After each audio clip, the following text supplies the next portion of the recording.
Yes. Well, hello there, ladies and gentlemen. What's going on, man? It's your boy K with your mama's number one draft pick. We are in the building for another episode of the RecRoom Sports Radio Show. I, of course, already stated, man. It's your boy K with your mama's number one draft pick. We got over there my guy Bobby G, straight out of the Game Time 216 Studios earlier today, where he had a hell of a show. Shout out to the gang. Of course, my guy Mike from the Man Cave. What did you? I see you. And then of course Scott Cole, Uncle Scott in the building. In a new setting. Shout out to Uncle Scott in a new setting. We see It's you. because my laptop was completely blurry, and I needed a clear picture, so I went to my iPad, and it looks Gotcha. great. It looks Yeah, great. So no, look, yeah, very, very HD, Uncle Scott. Very HD. Yes. You're doing good. You're doing good. So good job what on that. does that HD mean anyway? Did you guys know? Um, Us old guys, we have no idea what HD is. means hold it down. Yeah, Hold it down? it Okay. down. Okay. That's right. Hold it down. Okay. Anyway, so we're gonna go ahead and do what we do. We got so much to cover. Hopefully, we'll have our guest come through, but he's a baseball guy, so I heard he's got a rain delay on a game that he was supposed to be attending. So if we get cheats from the Black Baseball mixtape, that'd be great. But if not, we still gonna do the show. Anyway, fellas, looks like I might as well do what I do and hit the button. Let's go. This is RecRoom Sports. Olympians carrying the torch, going where they don't go. We ain't lost. From the optics to the topics, we got this with synopsis. Think outside the boxes like Jay on the mic or your boy K Witt. Joe is my coach, T Sweat on the mix. All sports, even if you catch fish like Nate Diaz catches fist. You need to catch this episode, it's a can't miss. We go live and you should subscribe and X's and O's. We made our plan, yo. Once again, you know what it is, man. It's the crew for the RecRoom Sports Radio Show. It is I, your boy K, which I was number one draft pick.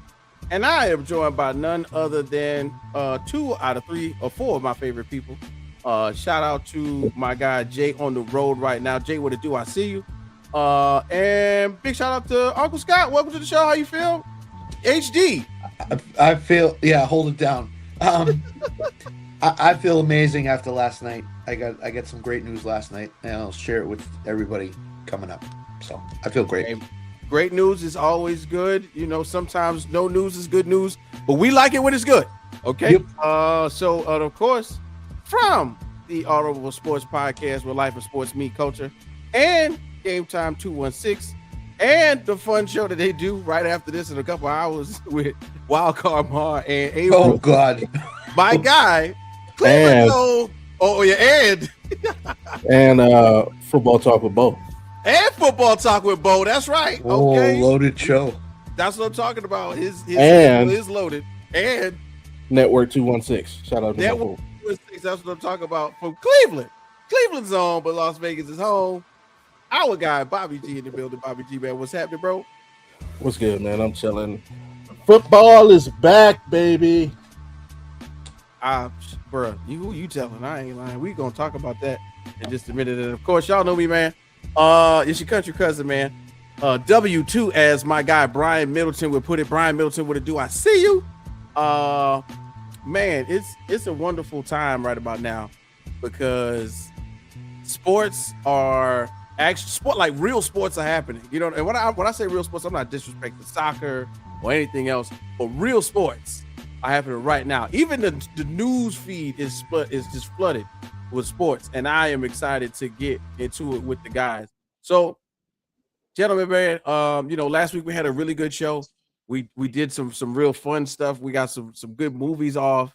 You know what I mean? We had some great discussions. 28 second round pick to the Mercury. So basically, what happened was Phoenix was looking for a big boost in their offense, and of course, when you think about offense, Kelsey Plum, who was averaging a career high before she took a bit of an injury hiatus, was averaging about 23.9 points and 6.4 assists.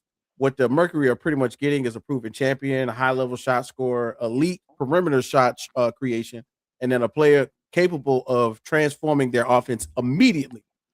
In the end, the Sparks will be looking towards embracing the future and bolstering their lineup with these picks as they are hoping that, of course, the Mercury gets somewhere in the middle or closer to the top because, you never know. It might not work out. So, of course, Kelsey Plum joining, the likes of DeWanna Bonner and, of course, AT, Viz Thomas, they partner. So it's great to be in a team that's already built around two players.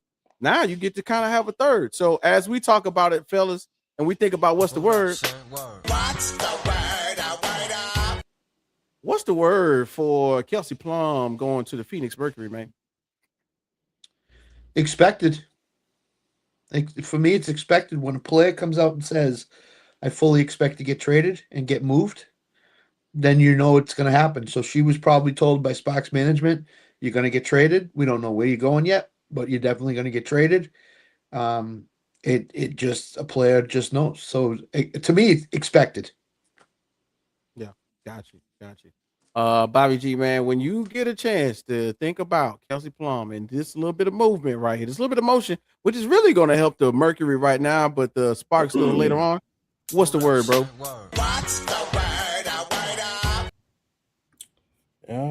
Still within distance. Okay.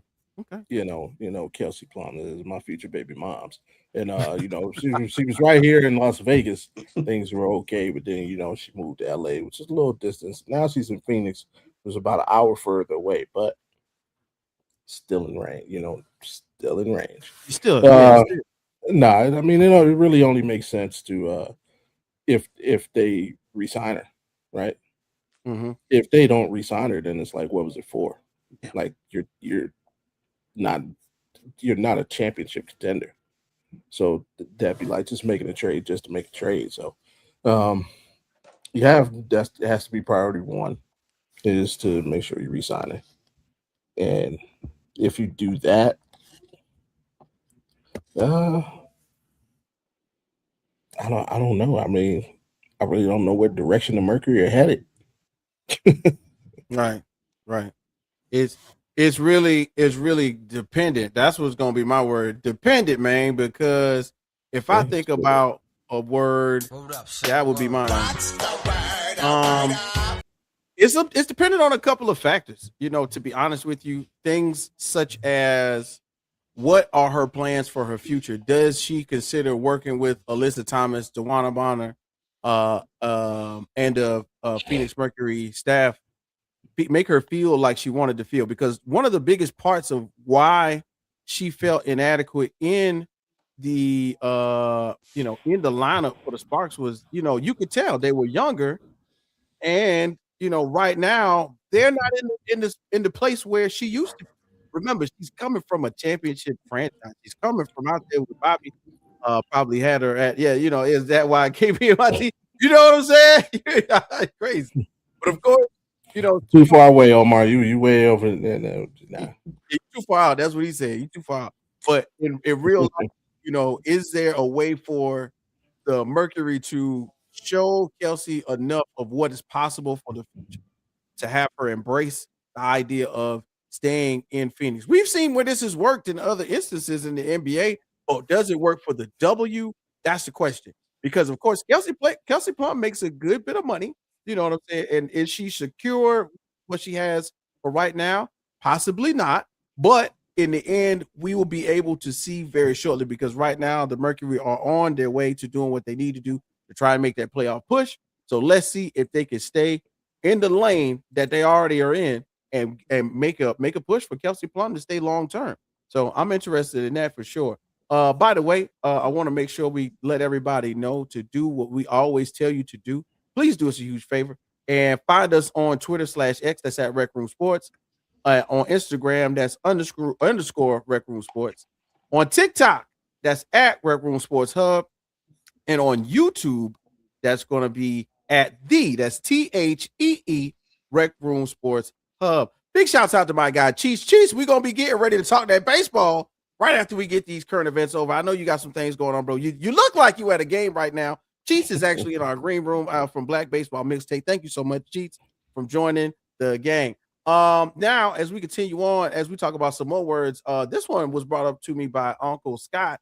So Uncle Scott let me know that somehow, some way, Dana White made the most recent WWE related announcement as WWE in 2027 will be will be having the Royal Rumble in Glendale, Arizona at the State Farm Stadium. He revealed the news during an event tied to a partnership between TKO Group Holdings and the Arizona Sports and Events Alliance. He stated that the WWE would bring one of the biggest annual events, the Royal Rumble, to Arizona in February 2027. So, of course, right now, the Royal Rumble is part of a broader package involving the WWE, UFC, PBR, Zuffa boxing. All of that stuff is coming to Arizona. The WWE later confirmed that the State Farm Stadium in Glendale is the venue, and it will be that. So Dana White emphasized that the economic impact, drawing both the power of the WWE's global fan base and the money that they will bring to the area, is a big discussion piece in the future. So, of course, as we think about the word for Dana White making a message for the WWE, I need to know, gentlemen, what's the word? Interesting. Go ahead. Whenever there's a big announcement on WWE, PLE's, Netflix thing or whatever, Triple H is the guy that makes the announcement. He was not in the building. He was not there. He was not in the building. Don't know if he had a personal issue going on, but Dana White was the guy. Now, we know TKO owns WWE. Dana White's a big player in TKO. It makes me wonder if Triple H is starting to lose a little bit of power, because if it wasn't Triple H, it could have been Nick Khan, and neither one of them were there. It was Dana White. So we know TKO is running it. How much are they running the product in WWE? Are they the ones that say to Triple H, we want this guy to win, we want that guy to win, whatever it may be?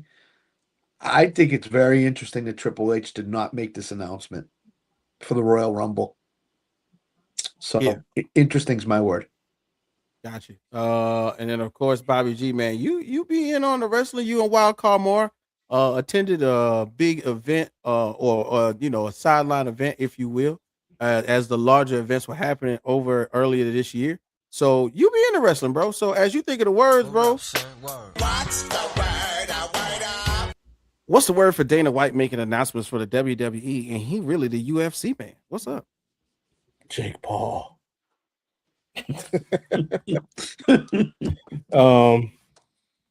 Yeah, I mean, things have been pretty quiet on the UFC side. You know what I mean? You had the White House event, which went off, but outside of that, really the people, if you look in combat sports right now, Jake Paul is shaking things up. And I think Dana White just needs to show his face and have something just to let people know, hey, I'm still the man. So I wouldn't look too much into Triple H not making a thing. They got a lot of things going on. WWE, remember they're having leadership changes in AAA, the Luchador affiliate. Obviously just coming off SummerSlam. So they're creating their path to Survivor Series. So I wouldn't read, but Dana sitting back watching Jake Paul, talk his talk on the Pivot podcast. He was just a guest on there recently. They did their own, event where he entered the combat sports space, MMA space. Right? He's already in boxing. Officially put his foot in the MMA space. Yeah, I mean, Dana White, he's tired of watching the young boy make moves. So, he's tired of sitting on the sidelines, man. He finally got up from the crap table and, showed his face. So that's all. Yeah. For me is a bit of a funny thing because it's kind of like, what's the word? It's like a power move. You know what I mean? Like it's like the clothesline off the ropes. You know what I mean? It's a regular clothesline. Okay, you get a little pop. Might make a little bit of noise. But a clothesline full speed off the rope because it's Dana White. It's Zuffa. It's the idea of the showing of the power structure. I 100% get what Uncle Scott saying. Like, why Triple H didn't make this announcement? What was going on to make them say, hey, let Dana White do it? Or did Dana White just go, hey, man, I'm going to be there. I live in Arizona. This is one of the ones I'm orchestrating.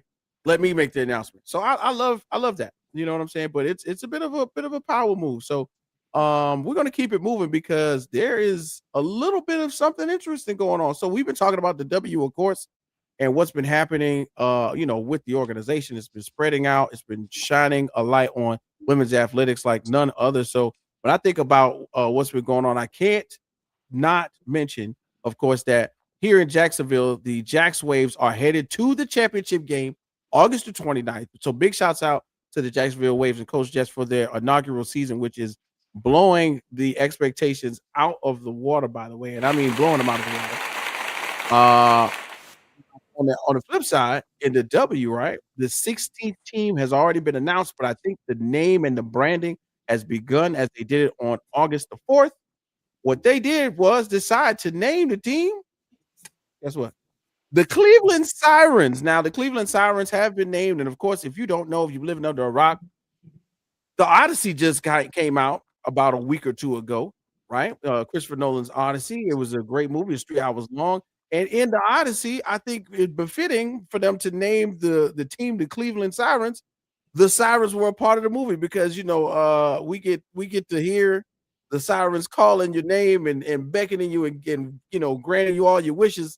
And then somehow, some way you could end up on the face of a cliff dead with your other boat mates. So when we think about the expansion of the of the WNBA, moving into Cleveland, adding another great franchise to the Cleveland sports scene, I got to go to my boy Bobby G because Bobby G got to know what's the word, my guy. What's the word?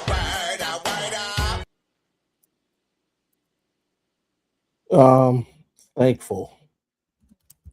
And the reason why I'm thankful is I can't remember the name of the person, but somebody bought all the names of the old WNBA teams that were no longer in use. And so it's because people wondering why didn't they just go with the Rockers? Why weren't the Rockers brought back? Somebody bought all those old names. And basically when the WNBA announced their expansion and what teams were coming, for certain teams, Houston Comets, they had to negotiate with this person to buy the rights to the name back. Ryan Reed is the guy. Okay, thank you. Ryan Reed. Yep. And so I guess the negotiations didn't go well with Cleveland. So they were like, you know what? We'll just start anew. And I'm so thankful, man. I'm so tired of just bringing stuff back. Like, that was the one thing I hated, that the Cleveland Browns left for Baltimore. But when they did, my first thought was initially, hey, we get a new team name and colors. But no, the city decided to sue the NFL and keep the team name and colors. So I'm glad that the Rockers are not coming back. Like, let's start some new. Let's get some new traditions, some new history. Start fresh. But I like the name. I like the colors. Happy with what they're going with. The only thing that upsets me is they're not coming next season. So we're going to potentially miss out on the opportunity to get Juju Watkins. That disappoints me. Yeah, that was part of the news, was that, of course, they will not be fully accepted as well until a year later. 2028. Yeah. Yep, 2028. But one of the things I did get a chance to notice was that they did have the old school Cleveland Rockers in attendance for the big name drop and the marketing spread. So I think that was one of the best things about it. So big shouts out to the Cleveland sports scene as a whole. And in a surprise move for what's the word, I got one that was kind of left out there for me to kind of bring up, because of course we are friends and connected. That's right, FOTG. That's right, friend of the game Ethan Ibe represents the Jacksonville Jumbo Shrimp, right? And just so happens the other day, one of the Jumbo Shrimp faithful, or one of the Jumbo Shrimp alums, made their Mets debut. That's right, their New York Mets debut. It's crazy. We didn't know. I had no idea, but somehow, some way, we got an opportunity to witness one of the I think one of the best call-ups in minor league history, as Jeffrey Yon made one of the coolest storylines for pretty much for the day, as he went up and did his thing through like a historic fastball, 6 appearances, 11 strikeouts, 6 innings pitched. So it's big shouts out to Jeffrey Yon. So I need a word for Jeffrey Yon and his Mets appearance, because we got to talk to Chiefs about baseball anyway. We might as well throw a little something in there now. So Uncle Scott, you follow the Jumbo Shrimp. What's the word for Peter Yan's debut? Peter Yan. Impressive. I mean, when you go up to the up to the big show and you do what you did, it's impressive. It's impressive, and he deserves a full credit for getting up there and not making it too nerve-wracking, too big for himself, and doing what he does best. So impressive is my word. All right. I like it. And then of course, Bobby G, man, you was with us when we got a chance to talk with Ethan about some of the Jumbo Shrimp and their exploits. Man, so what's the word when you think about the Jumbo Shrimp? Right now it's anger. And it's anger because I was betrayed. What? I was betrayed. I know what this is about. I know what this is about. We have a huge, there's a problem. Huge, content creation family. Between Audible, RecRoom Sports, Let's Talk Sports. There's a lot of us, and we've become close over the years, and we've shared many of things. Some of those things in confidence. Some checking in on each other, making sure we're good, and some just in general conversation. And then something I thought I was sharing in confidence. Big Mike, my co-host, Game Time 216. I shared with him the things that the Jumbo Shrimp had going on, and one of those things that they had going on was their honey dripper nights. What? Come on, dog. And yesterday on Game Time 216, play the clip. Get the Big clip. Mike. He didn't do it. Debuted. He didn't do it. He did what? He did it. It's all over. Jumbo Shrimp honey dripper fitted hat. Come on. He did it. Before I could get it. Hey, man. Ethan did us dirty. Ethan did us dirty. All of us. He did us dirty. Mike got the honey dripper hat. It's all love. Big man, he's got the honey dripper hat. I get mine is ordered. It's on the way. Right. But for him to break it first. Mike could have waited for Bobby to get his, and they could have debuted it together. But no. Yeah, stole the thunder. Yep. And So I can't get that first call. Right. That almighty first. But Bobby, he only did get the hat. There's other things you can get in debut, like the shirt or other things like that. But I'm going for the jersey. I ain't gonna lie to you. I'm going for the jersey. Yeah, fan jersey. They did. I saw they got like a black T-shirt with the logo. I think I'm rock with that. The hat and a black T-shirt. Hat and a black tee. Yeah, I might go with the full baseball jersey. So once again, big shouts out to all of our Jumbo Shrimp followers, man.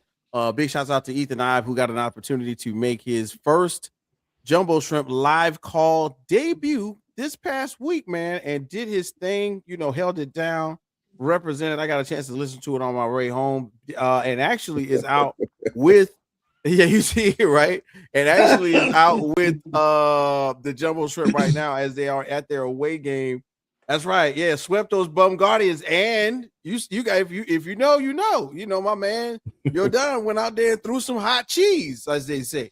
But anyway, as we continue on, man, it's crazy that every once in a while we get an opportunity to witness where our homeboy Jay is at, but for a time, we have been living vicariously through his videos. So today, we will be joined by Jay because he is in the building. Jay, I see you. What's good? Welcome to the show. Yo, what's going on, everybody? Jay, how's Memphis? What's the word for Memphis? Trash. Yeah, what's the Trash. Stephen A was right. Yo, man, don't even get me started with that. I'd rather stay in my truck than find a hotel. You don't know what you're gonna end up with. You ever Wow. seen White Men Can't Jump with the Stookie brothers? They were taking a picture of him. I Right, swear, right. yo, son, not the hotel, and I'm talking about when he was laying on the mattress, like take the picture like this.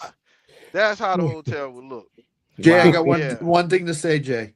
That's that? blasphemous. It's Wow. blasphemous. It is, but they need better. You know, LeBron said it. You know what I'm saying? Like they need to move to go ahead and do Nashville, man. Like just move everything on to Nashville.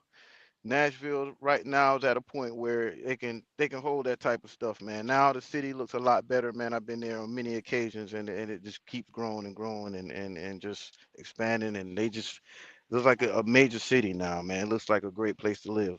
But anyway, what you got for me, Whit? Cobra Commander. Hey, You know what? well, The Commander should change their logo to the Cobra Commander. that would be pretty dope. That would be pretty dope. But Jay, you came in at a perfect time, man, because right about now we're going to do a little bit of basketball because one of the biggest headlines that I think in the offseason is this, man. So we know everybody has been aware of what took place about a week or two ago when LeBron made headlines and changed the game altogether, went from the Western Conference to the Eastern Conference and joined the Philadelphia 76ers.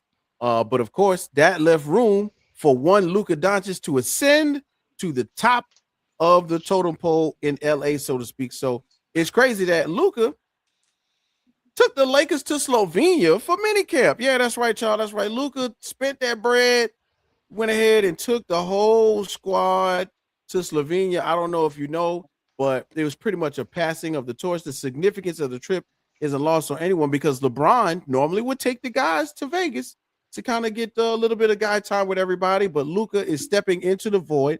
A source told Dave McMenamin's ESPN's Dave McMenamin that this isn't about getting the shots up. It's about showing the guys his roots, building brotherhood, and making sure everyone is on the same page before JJ Redick blows the whistle for the real training camp in September. The itinerary included golf, goulash, work, and a tour of Luka's home during his childhood and some of the courts he played on. They immersed in the culture. What is this, Gary, Indiana? What the hell? Yeah, they had formal dinners in the old town hosted by the Doncic family, and he was introduced to some of his old Slovenian teammates and the cuisine. So, gentlemen, as we think about the words for this one, because this is a big deal, all right? When we think about the word for Luka ascending to the top of the totem pole and showing everybody where the big money is, I need to know, what's the word for Luka dropping that bread on a Slovenian trip, bro? Like, what's really going on? And Jay, get right in there, bro. Yo, man, I have no words for that, man. Like that, I mean, that's just the laziest way of just saying, fellas, I'm not coming back to America until training camp. If that, y'all might as well damn scoot on over here. I'll take care of everything. Should I even take y'all? Oh, excuse me. Oh yeah, we're not on the radio, so yeah, but yeah, like I even take y'all, meet the team, take y'all on a tour around Slovenia, man, the whole nine. You know what I'm saying? Treat it like, Gary, Indiana, Jackson Street, 2300 Jackson Street, whatever. Yeah, give you a tour of the crib where I used to grew up, while I own my skills and, the whole nine. So I don't know, man. Like that's unnecessary. I didn't know Danhausen took over Omar's his messaging. Human monies. I'll use this phrase. I won't even use it as a word. This is your life, Luka. It's like, here, let me show you how I lived. This is my life. And it sounds like he's bragging, but he's not. See why I don't come to the training camp? See why I fly back home? Sorry. That's right. See where I grew up, see where I used to live, see what I ate. See, it's basically I'm the leader and this is what I did. So all of you need to recognize me as the leader now and remember what I did when I was a kid growing up. That's what it seems like to me. Follow the leader. This is what it seems like to me. Yeah. It just seems like one of those. I'm paying for you guys to come over. Now you guys are gonna do what I want you to do. Because I paid for you to come over. It sounds like a power trip that I'm the guy in charge now in LA. That the old guard is gone, the new guard is here. So I don't like it at all. I don't like it at all. Yeah. So yeah. Got you. Okay. Bobby G, you got words. I know you do. What you think about the Slovenia trip, man? So I'm on the opposite side of the spectrum, but Scott, I love it. I mean, I think it is a sign of leadership. It's like, I mean, yeah, what better way? We see it done all the time. You see it done all the time in football. Quarterbacks take the receivers, wherever they live. I know a lot of guys go down to Florida and they work out. Russell Wilson, when he first signed with the Broncos, had all the guys come to train. So you see it in other sports. So to see Luka do it while you have guys everywhere else, they do their pro runs. The Rico Hines, they play the Drew League. They go down to Miami. He's like, hey, come see where I come from. Come see how I became who I am. Showing a little bit more of himself and showing that leadership. Like they're down there for a mini camp as well. They're not just kicking it. They're down to for some team bonding. So this is just, to me, another way of kicking sand in the eye of who's the old Mavs GM? Nico Harrison. Yeah, remember, so they traded him because he was out of shape, and the first thing he does when he gets to LA is get in better shape. And he said he was not a leader, and now that LeBron is gone, and it's really his team. He's showing that leadership, so he's just basically everything he does is the spit in the eye of Nico Harrison. He doesn't need that though. He's had enough going on. Yeah, but all great athletes have enormous ego. Oh, he's got a chip, no question about it. He definitely has a chip on his shoulder, and he will for the rest of his career. He will for the rest of his career. I'm right there with you. I like it. I'm right there with you. I'm right there with you, Bobby. I didn't really have a really big word or anything different, man. But when I think about it in real life, I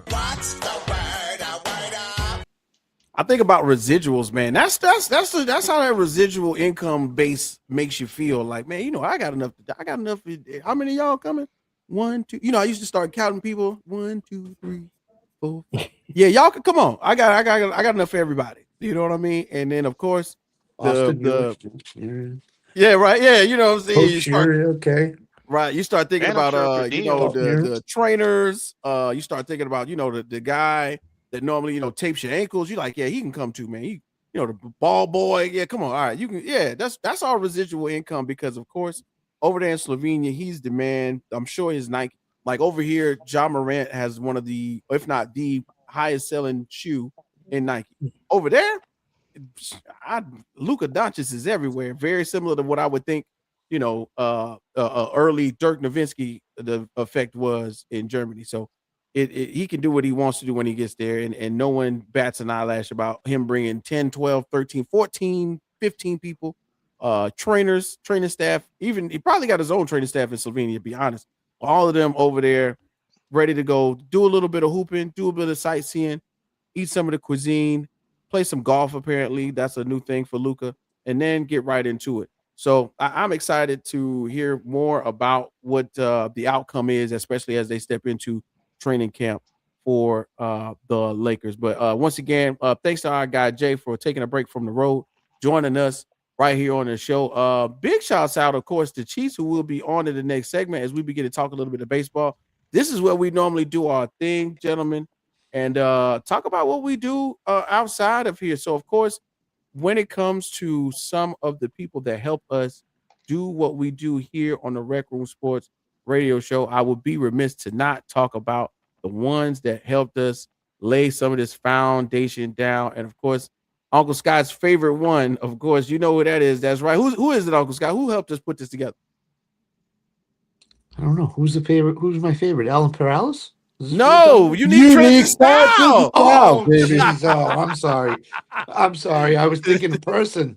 Unique Trends and Styles, man, on 266 Blandon Boulevard, Suite 8A, out there in Orange Park, still doing their thing. Come in as a customer return as family. Miss Sheree is out there doing locks and doing wigs right now. They are getting ready for their back to school event. That is right. They're having a big back to school event tomorrow. So bring the kids. They're giving out book bags while supplies last. They will also have food in the shop as well. So big shouts out to Biff the Barber for putting it together.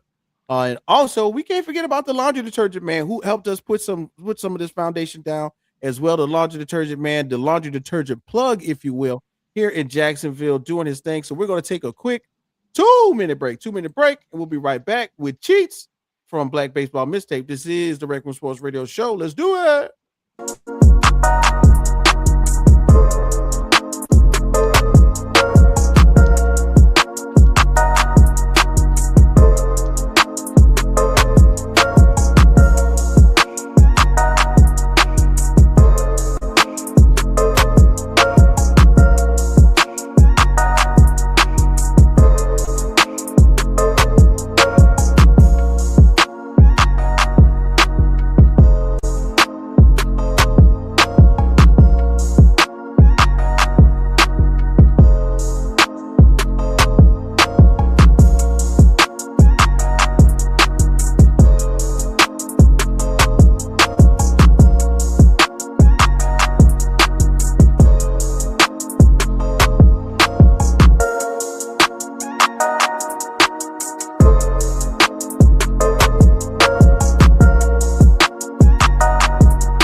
All right, y'all. Once again, thanks for all of our sponsors, everybody that helps us put the show together. This is what we do right here on the RecRoom Sports Radio Show. It's your boy K. Whicham. I was #1 draft pick. We got Bobby G in the building, Uncle Scott Cove, and we are joined by the Road Warrior himself, Jay, on the MIC. Jay, what it do? I appreciate you for popping in, bro. This is one of those things, man. Yeah, exactly. Well, I need to hit the button, right? This is one of those times where, sports is a little bit of everywhere, and we have been soaking it in. I can't believe that we're getting closer and closer to football season. But before football season starts, baseball has to be on the main line.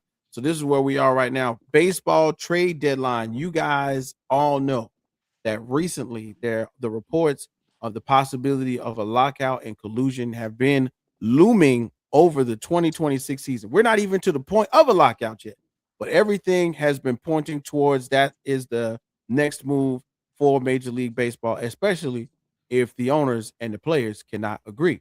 So as we move forward, one of the biggest storylines was the trades that took place and how the rich got richer this baseball trade deadline, which in effect makes a lockout one of the most possible futures coming forward. So the crazy thing is, as we are celebrating baseball, getting ready to head towards the push for the playoffs, baseball's kind of like a dead man walking right now, man. It's kind of wild because the trade deadline is over, but it's in the future because of what took place now. It's almost like it's going to end already. So y'all remember Terminator 2? Y'all remember Terminator 2? And Sarah Connor was having them flashbacks at the chain link fence, like, no, and then the atomic bomb blew everybody up, and it was just wild pandemonium. Like, as a child, I felt like that was the craziest thing I could have ever watched, was the effects of an atomic bomb on a child at a playground. This is somewhat of what we are witnessing currently, as, of course, the rich did get richer, but this will only incentivize the players and the ownership to make more of a split between the two, as the idea of a hard cap being placed on baseball is one of the things that will be on the table as we head into the off season. Uncle Scott, I know you are on the pulse of baseball, as you and Alan and our guy Jonathan Grishman got an opportunity to have these conversations in the past week or so, especially after the trade deadline took place. So I'm going to also open the floor for our other guests of Diamond Talk for Wednesday nights. We got our friend, four-time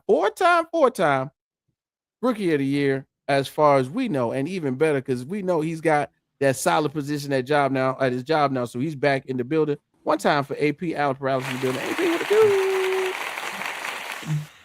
Did you leave work early? Yeah, did you leave work early? Right on time. Right. Right on. I want to say, don't blame us now. Anyway, so of course, Alan, thanks for joining us. You and Uncle Scott have been chronicling the movement from prior to the trade deadline, and now what is going on currently after the trade deadline has posted. What is it that you're currently feeling and seeing as you, Jonathan Grisham, and Uncle Scott have gotten the opportunity to discuss the depths of what has taken place in Major League Baseball with the trade deadline? Hold on real quick. You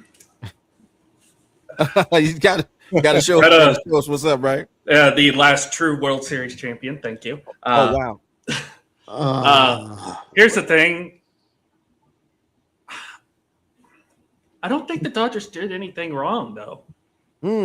I really don't. It's like that you basically did everything by the law of the land. It's basically by the rule book. So what? Look at what's happened over the course of the last, 25, 26 years. Dodgers have only won 3 World Series, including a COVID championship that nobody really counts. As well as look at some of the other teams that have won a World Series in that time frame.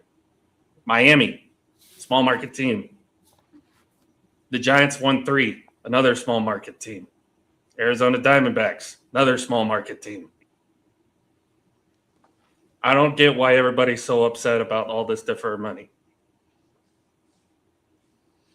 3 years ago, Dodgers were the best team in baseball. They were a first-round exit. Got swept by the Arizona Diamondbacks. Nothing matters until October. Dodgers could be the best team on paper. It's not gonna matter at the end of the day. All that matters is what happens during the postseason. And it's like, oh well, they just have too much talent. There's too much. There's teams that could go in there and beat them. We just saw the Cubs sweep them. We just saw the Red Sox sweep them. They are not unbeatable. If there's anybody who needs to be blamed for this, it is the MLB ownership. And I'm talking every owner, not just the Dodgers owner, every owner. Because, Scott, you and I have talked about this. This whole Tarik Skubal trade, they didn't listen to anybody. They didn't take any offers from anybody. And they went straight to the Dodgers. So if anything, this is on the owners for allowing this to happen. This is on every single owner in Major League Baseball for allowing this to happen. And if you ask me, it's all collusion just so they can get a salary cap. And in reality, the salary cap is just a distraction for other things that they want. So to summarize it, all they want is just more money in their pocket. That's all it is. Sir, you lied about one thing. Only one? That's pretty good, Bobby, isn't it? Clap it up for Alan. Go ahead, Bobby G. You say the Dodgers are the best team on paper, and that is a lie.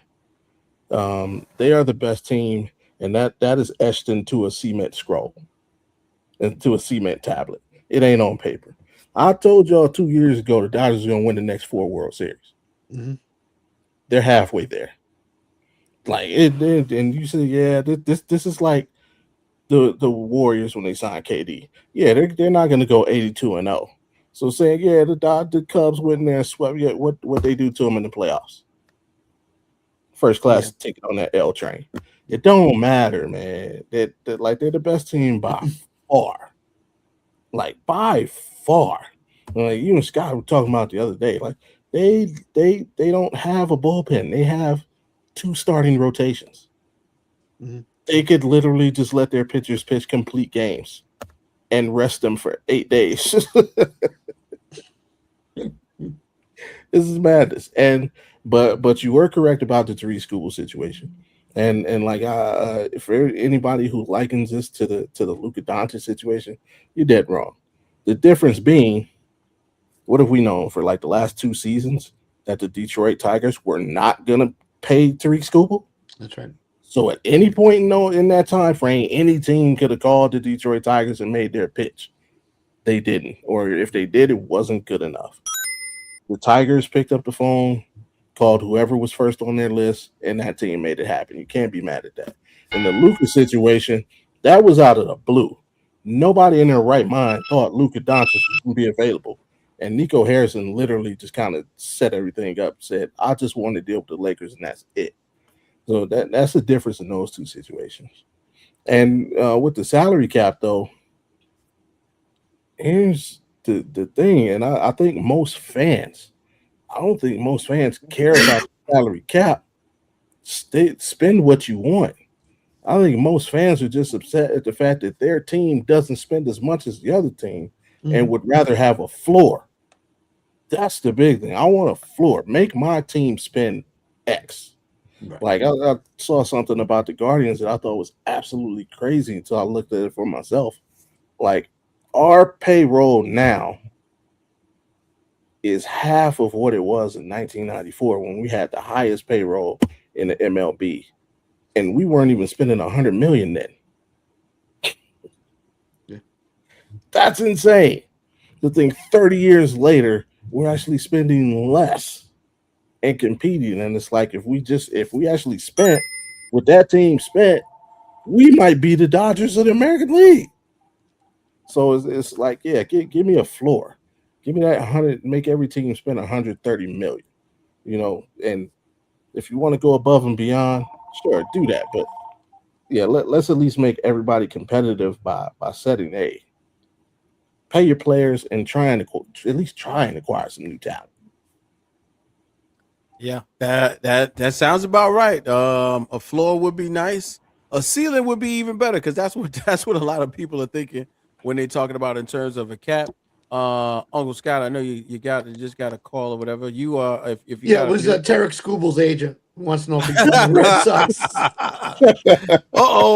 You going to LA too, Uncle Scott? I'm going to LA. I'm done. Yeah, but your thoughts, man, as of course, Bobby laid it out so eloquently. There's more than one way to think about this. A floor was one of the ones I was going to bring up, but a ceiling is another one. What are your thoughts on the trade deadline and either, it being too much or not enough? What do you think? No, I agree with Alan and I agree with Bobby. I mean, you can't blame the Dodgers in this. The Dodgers did what was within the rules. They sent a package to the Tigers. The Tigers accepted it. Trade done for Skubal. That's number one.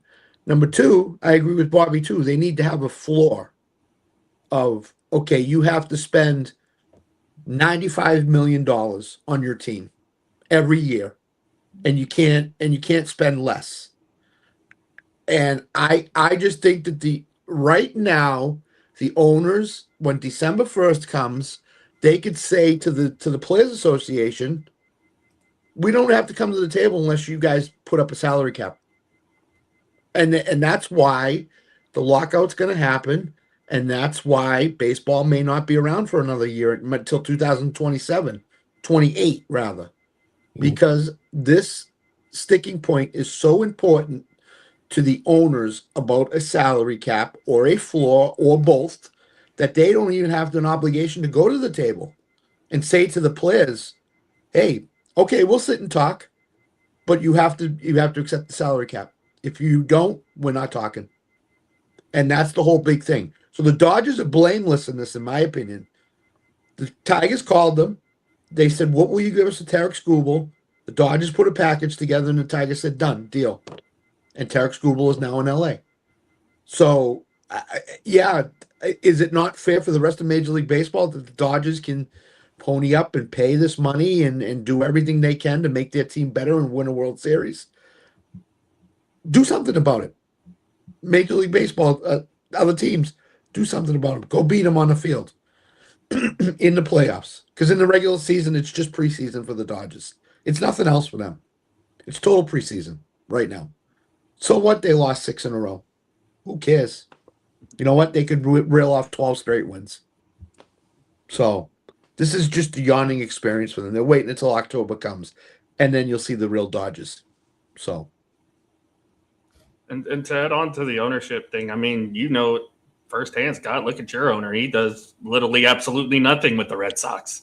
Exactly. It's all on Craig Breslow, the GM, to make something happen. And while, yes, I love what Craig Breslow did at the trade deadline, and I'm sure you and other Red Sox fans are too, ownership has not been good for the Red Sox. On other examples, ownership for the other LA team, the Angels, awful. They have completely mismanaged that team since their World Series win in 2002. Like, you get Albert Pujols in there for a 10-year deal that ends up being one of the worst free agent signing contracts in Major League Baseball history. You bring in Anthony Rendon, who all of a sudden does not like playing baseball. He just stopped. He's basically the Ben Simmons of baseball, if the MLB is what Anthony Rendon is. You spend an entire draft on nothing but pitchers, and none of them are on the team anymore. You waste Shohei Ohtani's career with the Angels. You are currently and have been wasting Mike Trout's career. While, yes, I agree Mike Trout's been injured a lot, the Angels have still done nothing to help him find a better situation elsewhere. And part of that is also kind of on Mike Trout too, because he doesn't want to leave the Angels for whatever reason. But at the same time, you've had your opportunity to trade him and get prime prospects for the last however many years. The Angels are probably one of the worst run organizations in all of professional sports, not just Major League Baseball. Oh, man. The worst? It's awful. That organization is awful. Oh, man. Well, this is what I was going to say. The idea that I wanted to make sure that we kind of all knew about, what goes on with the difference in Major League Baseball teams and how the allowances are split up, right? So why can the Dodgers spend more money, right? So one, they have a record-breaking local TV deal worth $8.35 million, which is like a 25-year, television rights deal with Time Warner. The deal provides approximately $320 million in annual revenue, regardless of team performance or attendance, right? The bankruptcy exception is something I didn't know about. I had to do a little research on that one. Major League Baseball requires teams to pay roughly 48% of their local revenue in a central pool. However, the Dodgers possess a unique legal shield. That means the bankruptcy court ruling established approximately cost them $100 million of their annual TV revenue. So the point is they got money for the pool that other teams don't. That's the first thing. The market size, the global branding, the ownership philosophy, strategic contract engineering. That is where we get into the management side of things. But the money, which is where we will have the reason for a lockout, is the largest, kind of peekaboo for other small market teams like Alan was talking about, because ain't no TV deal for the Tampa Bay Rays. You know what I'm saying? I would imagine that, one of the only other teams with a TV deal that I know of off the top of my head are the Yankees, right? Of course, they got the Yes Network, So other teams are spending more money in the pool that they have to put in that they can't allot to players or to development of players or to AAA teams. But the Dodgers, in perspective, have this deal and they're pretty much printing their own money. But it's based around the fact that the Dodgers organization is such a global brand. These are things that I had no clue about, but I had to find some research. I had to do some research and find information on. If other teams, whether they be small market or large market, could even the playing field because, they can't pay that tax and pay players, or if they made, decisions with the higher ups to defer those contracts, which are mostly lengthy, and players are going to get paid up until their mid-40s. There might be a bit of an even playing field. But right now, when you're the Dodgers, maybe when you're the Yankees, Red Sox to a degree, the Cubs, teams that have brands that spread beyond their local fan bases, you got a bit of a leg up, just a little bit, not a big one, but in terms of baseball, not a big one. But shoot, when I think about $100 million, we got to even that. We got to even that out, bro. Bobby said it right. If you got to make a team spend a minimum of like $130 million, well, hey, bro, there goes all that TV money, or there goes all of the, revenues from, ad shares that we have currently. It's gonna be hot dog stands all across the dang stadium. You know what I mean? Because they're going to have smaller teams are going to have to find a way to produce or generate that money that larger teams are doing in their sleep. But, I think that the basis of baseball and the true setup for what they have is greatly enabled by what has been done in the past. It's and I'm not the biggest baseball aficionado. But the thing is, the Dodgers were good for so long, they get the ability to do that. The Yankees were good for so long. Yeah, the Yankees could do that. Red Sox, I'm sure. Listen, I'm down here in Florida. You go to Texas, you see a Boston hat, you kind of associate it with exactly that. The brands are allowing them that they have created over time are allowing them to spend more money.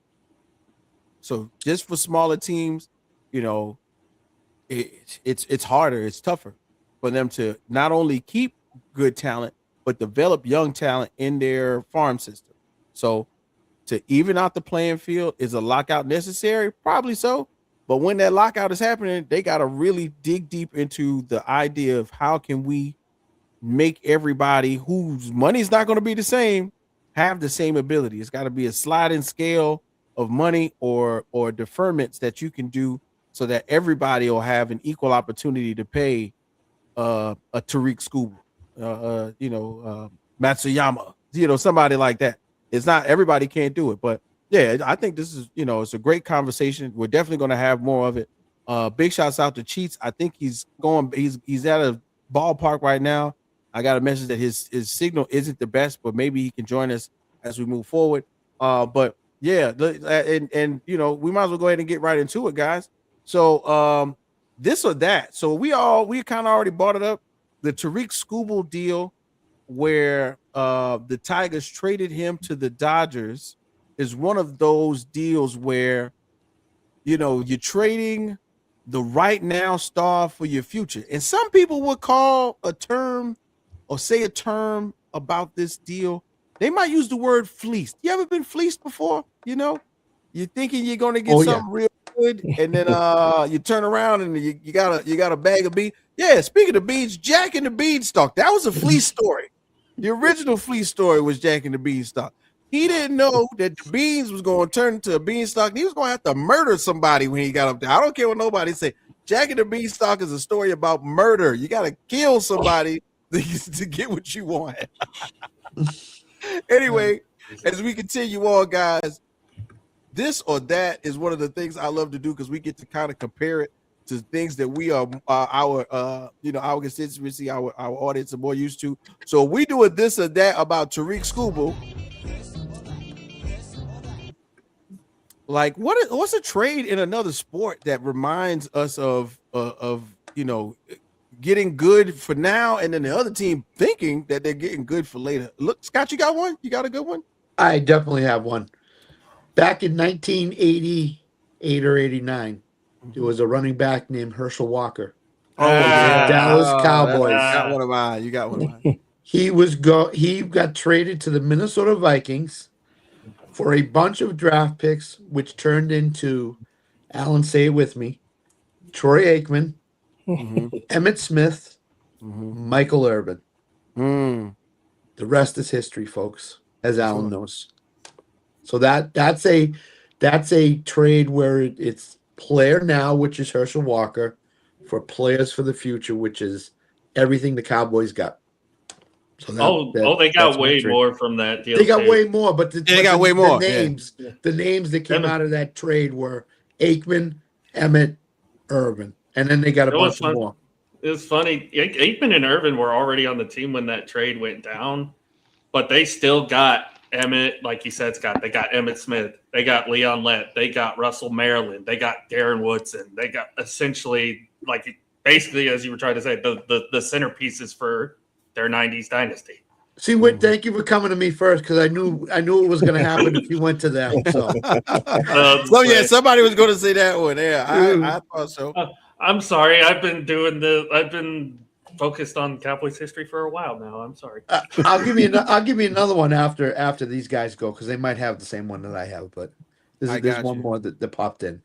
I got you, Jay. Thanks for joining us right now. What we're doing is we're doing a little bit of one of our favorite parts of the show. We're doing a little bit of this or that.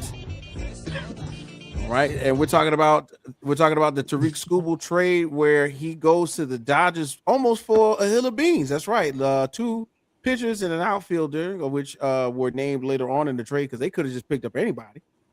Jay, when you think about a trade where one team may or may not have been fleeced, if you will, what's a trade on your mind that reminds you of what the Dodgers got in return for what the Tigers got? Honestly, I would probably go with I would say the Mookie Betts situation, but that's a good one. That's a good one. Yeah, that definitely is a good one. The Red Sox got nothing for Mookie Betts. Nothing at all. Nothing. And once again, another deferred contract, which is probably gonna help. Not help the case of the players. They're not going to keep these deferred contracts. So I would say, something kind of reminds me of the Mookie Betts trade. I can go with NBA and say anytime pretty much. Yeah, another thing you and Scott might be familiar with anything Danny Ainge worked out, as far as getting all the draft picks and similar trades. So it's a mess. But definitely like I said, Mookie Betts will probably come to mind how they got him. And like I said, these deferred contracts are, even though they signed him, how much is he getting? A lot. You got what? How many billion dollars? Oh, how many $1 billion do you have in contracts when it comes to the Dodgers right now in deferred contracts? Shohei's the only deferred contract. Other than that, these guys were regular contracts. Oh no. Freddie is on deferred contract. Is Freddie on a deferred contract? Yep. Mookie Betts is also on a deferred contract. Okay. Shohei's only making like $2 million a year, but his contract is spread out until like 2038 or something like that. It's like it goes for a while before it's paid off. So. Yeah, so that was the steal of all steals for the Dodgers to get him. But Bobby, go ahead. Yeah, this is baseball we're talking about. What are we talking about here? Bobby, every baseball trade. I can think of another one. No, you can't, because every baseball trade is lobster. But who got traded for A-Rod? Who did they trade for? Who did the Rangers get for A-Rod? Honestly. Damn, from the Yankees, literally nothing. Maybe the popcorn and every baseball trade is I'll give you our best player who's the greatest player of all time for some prospects and a couple bags of peanuts. That's a situation. That's baseball. I mean, I don't know. Like, I'm trying to think who was in the NBA, the last team to actually make a good trade. For a whole bunch of draft picks for. I think you could say the SGA trade was a fleece job for the Thunder. I mean, not really, because I SGA think so. wasn't projected to be SGA. No, he wasn't SGA at the time, but now that he's become SGA, the pieces that they gave up for him at the time were they weren't that great. It was lopsided for the Clippers because they thought they were getting a championship out of it, and they got absolutely nothing. And they got nothing. Yeah, It's just like Bobby wants play. Tanner Bybee for a bag of baseballs. That's all he wants. So Yeah, he gave up 3 home runs last night. Like the guy's he's terrible. Like and work with the SGA thing. Man, I just all I of those know, players man. are gonna end up in the Hall of Fame. Though. This Dodger trade, like PG's gonna be in the Hall of Fame. Kawhi, they're all gonna be in the Hall of Fame. Yeah. Skubal, so, what he didn't Dodgers win, are working on really an 8-game losing streak. So I mean, I can think of a few baseball teams that actually, pretty much, I guess at least the way they franchise. Because they all do, Jay. They all get every baseball trade in the history of baseball. The Red Sox gave up Chris Sale for nothing. Didn't for nothing. Yeah, I'm pretty sure Allen mentioned Cowboys and how they got. No, Scott actually did. I beat him to the punch, Jay. I beat him to the punch, Jay. I'll give you another NFL one that I just saw. Brett Favre to the Packers. 1 draft pick. That's it. 1 draft pick. Brett Favre goes and has a Hall of Fame career in Green Bay, and the Falcons get diddly squat. Yep. Yeah. It's just in every sport, there's fleece everywhere in terms of trades. Everywhere. NHL, NBA, Major League Baseball, NFL. Doesn't matter. There's one you know a lot about, Scott. The Patriots getting Randy Moss and what the Raiders 2007 got back. For nothing, almost nothing. He was. That's tricky because he was like a violation from being out of the league. Yeah, it's a mess. I think. And he was toast with the Raiders. He was awful with the Raiders. So yeah. I mean, Wes Welker, same thing. Or the Jets trading Bill Belichick. Did I miss it? Did I miss one? I got one. If I hope that y'all didn't say while I was gone. I might have to dip off one more time. If it's a baseball trade, it falls under the umbrella of every baseball trade is lopsided. If every baseball trade, I got one. So one of the ones I put down because I had to research it real quick because I forgot who was in it. Jay's on a heavy delay. Well, Bobby Bonilla got traded to the pot when he got traded to the Mets. Oh my God, that was a trade. Was that a trade? Jay's like 10 minutes behind. I'm saying, was that a trade? Because you in there? What I was gonna say was the whole. I don't even know if he can hear us. You don't. He can't hear us. He can't hear us. I don't think. Yeah. I can't hear me. No, Jay. Jay. Oh, Jay. Because Bobby was given, and when I went to Bobby, Jay was just still talking about Skubal trade. I can't hear Bobby. I'm sorry. Yeah, I knew he could. We knew he couldn't hear Bobby. He can hear us talking to him eventually, but I think he's on like a 3 or 4 minute delay. Okay. Yeah. Well, so my basketball reference, because I really had to think about who was involved in it, right? So at the time, and Scott, you know this one. So KG got traded, right? Yeah. When KG got traded, it was for a 22-year-old Al Jefferson, Gerald Green, Sebastian Telfair, Ryan Gomes, Theo Ratliff, and 2 first-round picks. Eventually, this was another one I had to look up, right? The Paul Gasol deal was for Kwame Brown, Javaris Crittenton, Aaron McKee, the draft rights who that will become Marc Gasol, and 2 first-round picks.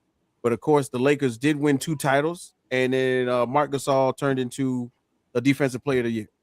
So those are mine. Those are mine. Yeah, and it'd be a potential Hall of Famer. So it wasn't so bad, you know. Would we put the Luka trade in that as a lopsided one? Because Anthony Davis didn't really play for the Mavericks before he got traded. If you got a healthy Anthony Davis, that would be the point. If Anthony Davis was healthy, that would be the whole point. Yep. Yeah. Another one that I just came across: Steve Young from Tampa Bay to San Francisco. San Francisco gave them nothing for Steve Young, and look how he turned out. I mean that was totally lopsided. Tampa just wanted to get rid of him. They were like, "We're done with him." Russell Wilson, he ended up being toast. As soon as he got to Denver, he ended up being toast. Yeah. So Seattle, Pete Carroll at the time traded him at the right time. He went on the Bill Belichick theory. I'd rather trade him 1 year too early than 1 year too late. The greatest fleece of all time, Babe Ruth. Yes, to the Yankees for money. For money. For That's money, it. bro.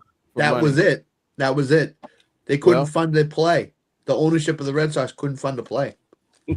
And so they had to trade Babe Ruth to get money to fund the play.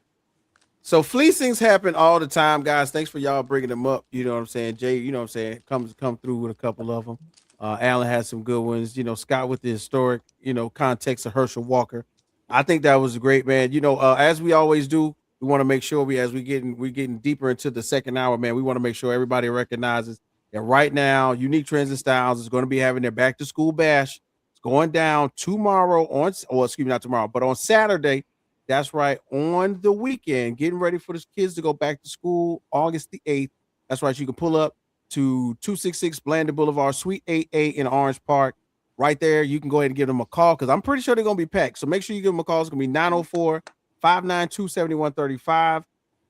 In my mind, you should go ahead and make your arrangements with D and Unique early because they will be booked up. And if you need your retwist done, please give Miss Sheree a call. I have no idea how many heads she will have. She gonna be in there early. Sheree don't be playing around. Sheree be there like 6:30, 7 o'clock, getting you in the wash bowl so she can go ahead and get you done. And once again, big shouts out to the laundry man, the laundry detergent plug. $25. Get that gallon bucket. Don't buy laundry detergent for the rest of the year. If you know me, I got one. You should get one too. Gentlemen, we're gonna take a quick break. We're going to be right back. We're going to finish the rest of the RecRoom Sports Radio Show. Jay, don't go nowhere. Don't hit no jack brakes. They don't like jack brakes in Jacksonville. They say it makes too much noise. Anyway, right back in just a moment right here on the RecRoom Sports Radio Show. Let's do it.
All right. Hey.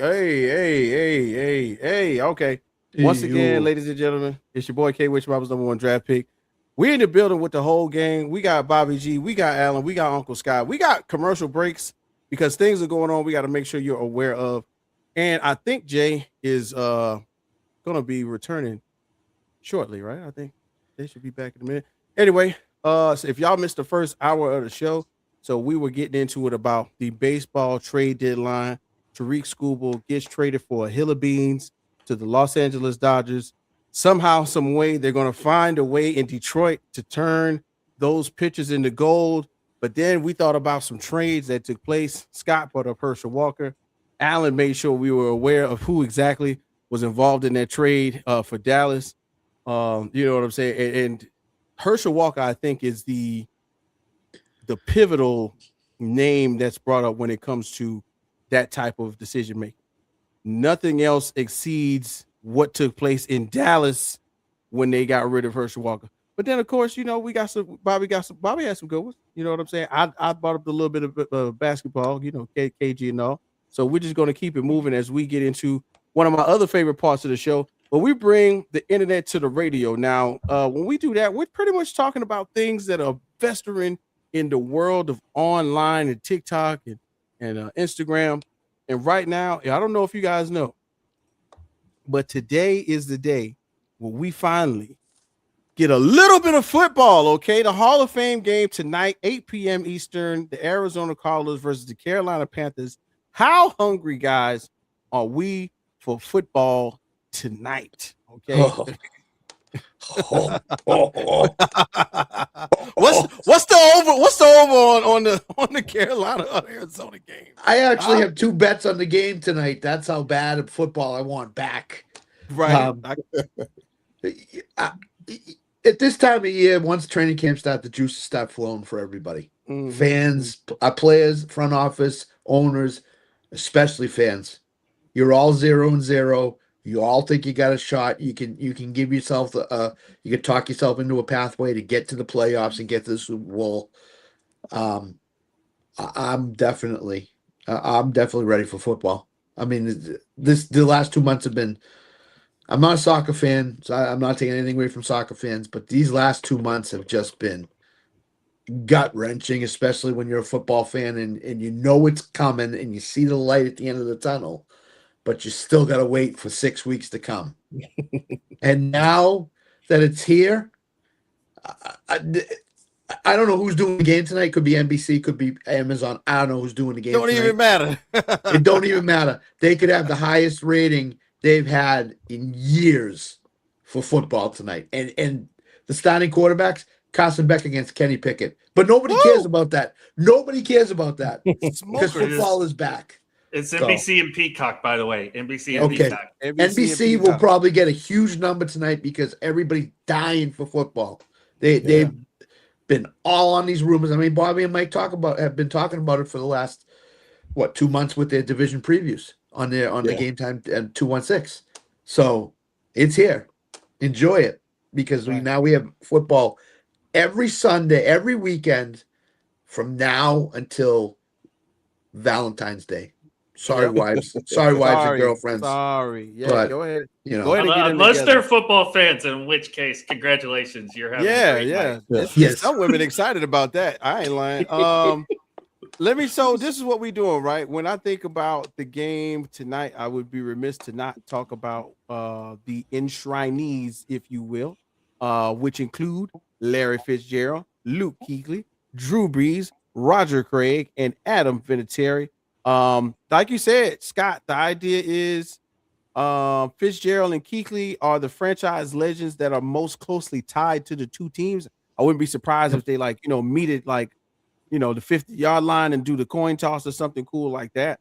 But man, we are ready for some football. Bobby G, you got your hands on the pulse with the shows that you did this morning. Of course, as you did Game Time 216 with Big Mike, and Mike also does the Man Cave Man.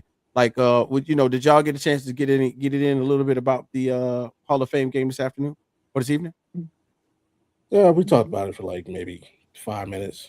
I mean, just the fact that it's happening, like Scott said, people are thirsty for football. They said we got on there. We started our division previews like a month and a half ago.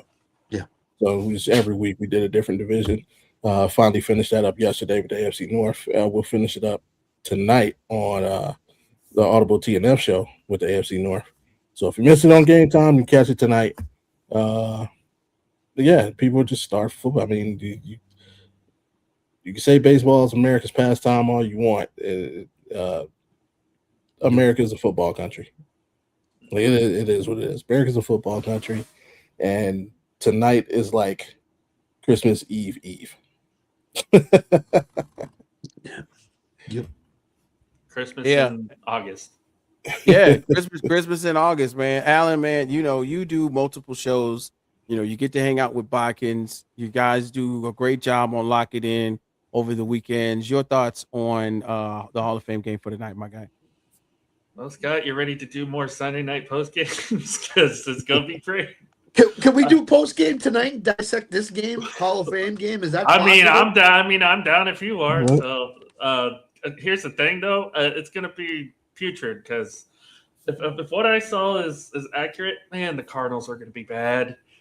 They're gonna be awful. But you know what? We're still gonna watch it anyway. Why? Because we all love football. It doesn't matter if a team is like worse than elementary pee-wee teams. It's football. This is what people want to watch. This is what people want to see. And it coincides with the Hall of Fame ceremony as well, which is a fantastic ceremony. And it's guys that I actually grew up watching. So we'll get to see that. And then, of course, Roger Craig, who is long overdue. He's one of the best running backs in the 90s, probably one of the most underrated running backs of all time. Yeah. He's definitely deserving. Larry Fitzgerald, first ballot, one of the best wide receivers of this generation. Luke Kuechly, one of the best linebackers of this generation. And we got another kicker. And as Scott, as you know, probably one of the most clutch kickers in NFL history. So well deserving. Very worthy class. Very worthy class going in.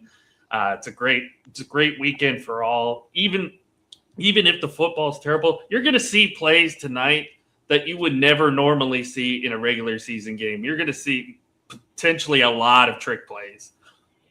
So it's going to be a fun and an entertaining night for sure. Yeah, for sure. Got two things. Remember, you got the third overall pick, Jeremiah Love, and for some reason, people like Carson Beck. He's probably the most intriguing draft prospect this year. So.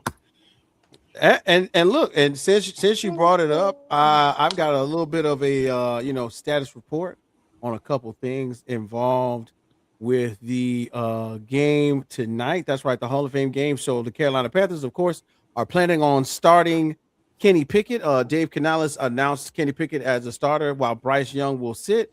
We're looking forward to Kenny Pickett, who is a former first-round pick, who's the NFL backup equivalent to right now, the first runner-up to any position right now, because he may not stay in Carolina. The idea is, of course, he can make decisions. He has had some timing issues. He has had his leadership be shown as he has been a first teamer. But then who can we look forward to besides that? So one of the names that keep getting brought up in the world of the NFL and on multiple podcasts that I've gotten a chance to listen to for like 2 days. I've just been putting people's stuff on in the car or at the house. Haynes King, that's right, undrafted rookie from Georgia Tech. The quarterback is expected to get a substantial playing time behind Kenny Pickett. Reports specifically highlight his mobility, his rushing ability, and his cannon-like arm, which he did not get an opportunity to show as much at Georgia Tech, as the wide receiver core at Georgia Tech was not the biggest and best of all. But then, of course, like you said, Jeremiah Love normally would be one of the must-watch players, but reports indicate that he will not play tonight. Reggie Virgil, a fifth-round rookie receiver, expected to get significant opportunities with most of the veteran receivers. And, of course, we already said Carson Beck. So, I'm looking forward to seeing what it look like, what it do with Haynes King. Xavier Weaver for the Cardinals is another one. So somehow, some way, we want to see what exactly may go on with players like Carson Beck, Reggie Virgil, Trey Benson getting extended touches at running back possibly for the Cardinals. Because of course, their first round pick ain't gonna play. Why would you put him out there like that? And then Kenny Pickett, Haynes King for the Panthers, a young offensive line. So there's gonna be a lot of opportunity for Haynes King to scramble because there's gonna be a sieve out there. And then the overall depth of the team make it its NFC South title season debut as they try to get it done again. So in the end, we're pretty much looking forward to seeing Carson Beck. Kenny Pickett will get some time, but Haynes King is the name that we want, or one of the names that we want to pay attention to this game going forward. Two big things that both coaches have said going into this game tonight. One, the Arizona head coach said this is a showcase for Carson Beck, which means he'll play, and he'll play a lot. The other thing that you have to watch Carolina is the top 4 wide receivers for the Panthers are not playing tonight. Ted McMillan, Jalen Coker, Chris Brazel, and Xavier Legette, is because they're starters and 2 of them are hurt. So I'll give you my bets real quick. Carson Beck over 92 passing yards. I played that. And Kenny Pickett under 49.5 passing yards, exactly for what you said, Whit. This is a Slovis game tonight. This is not a Kenny Pickett game. This is a Slovis game tonight. Or Haynes King game. Haynes King game. They will showcase Haynes King. They want to see what they have in him. Because I don't think they want Kenny Pickett as the number 2 quarterback. If Haynes King shows anything tonight, he's going to be the number 2 quarterback. This is very true, Scott. A lot of the reports are saying that Kenny Pickett has done well, but the idea is the mobility for Haynes King is very intriguing. Yep. Very much young Jalen Hurts. Yes. Very much is one of the words I've heard. But he did not get the opportunity to show how prolific his arm talent was in Georgia Tech, not only because of the style of play calling that they have at Georgia Tech, but because the wide receiver core at Georgia Tech went through multiple changes through being injured and through them not being as certain. So Georgia Tech did what Georgia Tech do. Here come the option play, baby. Here it goes. Who gonna get the ball? That's what Georgia Tech did. So, but they said, hey, Haynes King has been doing very well. So we're excited to do that. So football, we hungry for it. I plan on getting my food early and not being disturbed. I'm just gonna tell all the children, just go somewhere, do something. Don't get out of here. Have some McDonald's and go eat in your mama's room. Honey, you look tired. You might want to sleep tonight. Listen, I'll take care of everything. Melatonin, you know what I'm saying? Melatonin, boy. All right, that's what we got going on in this house today. But as we continue on, fellas, let's think about what we're going to do for the special delivery. Now, this is a fun one because we got some news the other day when we were having a conversation about how we were going to compose this segment in its originality. So we wanted to talk about the NFC South or just the NFC period, right? Yeah. But then we got some news, which made me think maybe the original idea is still on the table. So, but we're going to start right there. Of course, everybody knows the NFC, one of the more deep conferences, if you will. Lots of top-heavy conferences. You know, the NFC East, normally has been described as the NFC least. Not for very long if you leave it up to teams like the Cowboys or the Commanders. The NFC South, what a division. Some of the scary hours are held in the NFC South because, of course, we don't know what the Atlanta Falcons are going to do, except for possibly we'll get into what they did with their running back. And then, of course, the teams like the Saints, who are going through a little bit of flux right now and trying to figure out what they're going to do as far as the quarterback position is done and moving forward. But then, of course, you got teams who are solid, like the Rams. Oh, great! What are those teams going to do? So we might as well start right where we were. Of course, ladies and gentlemen, if you have been living under a rock, this has been a week for running backs. So Bijan Robinson gets paid, and then now Jonathan Taylor for the Indianapolis Colts gets a check too. So this is one of those times where we often get to think about things in hindsight because maybe only a year or so ago, guys, we were talking about the draft and how the running back has become a devalued position because of the wear and tear that are placed on these young players. And then how, 2 to 3 years down the line, they're looking for their second or third contract and they can't get it. But play calling has influenced players like Bijan Robinson, like Jonathan Taylor, to be used quite frankly as the main weapon. The A button, if you will be pressed on multiple occasions when you dealing with Bijan Robinson and Jonathan Taylor. So warranted was them receiving the payday. So gentlemen, just real quick as we talk about just these two running backs, because there's a possibility of other like Jahmyr Gibbs, getting a check as well. Let's just focus on these two for now, and then we'll get right into the NFC. When you think about Bijan Robinson, Bobby G, what have you seen from him that warranted him getting a payday and him being possibly the highest paid running back ever? He's probably the best all-around back in the game today. And being that warrants that. I mean, every back that's been in this position has gotten that payday. To CMC. Take it all the way back to Thurman Thomas. Yep. Like if you're the best all-around back in the league, you're gonna get that payday. The debate has always been the guys below that. What do they deserve? And honestly, there's a good crop of running backs in the league today. I mean, we know Jahmyr Gibbs is up next. John Taylor just got paid. So Jahmyr Gibbs is up next. He'll probably he might top Bijan. But yeah, let's make running backs have made themselves legitimate again.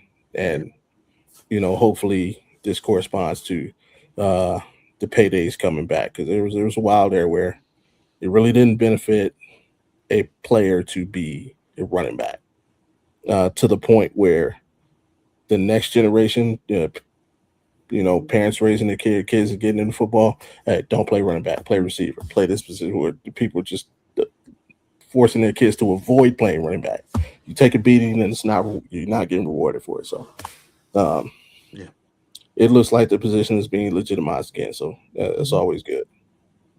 Yeah, great. Yeah, great analysis. Yeah, parents who are putting their teams in Little League have been straying their child away from being specifically a running back. More so, be an athlete, play a little bit of everything. But at one time, you wanted to be LaDainian Tomlinson or Adrian Peterson or Emmitt Smith.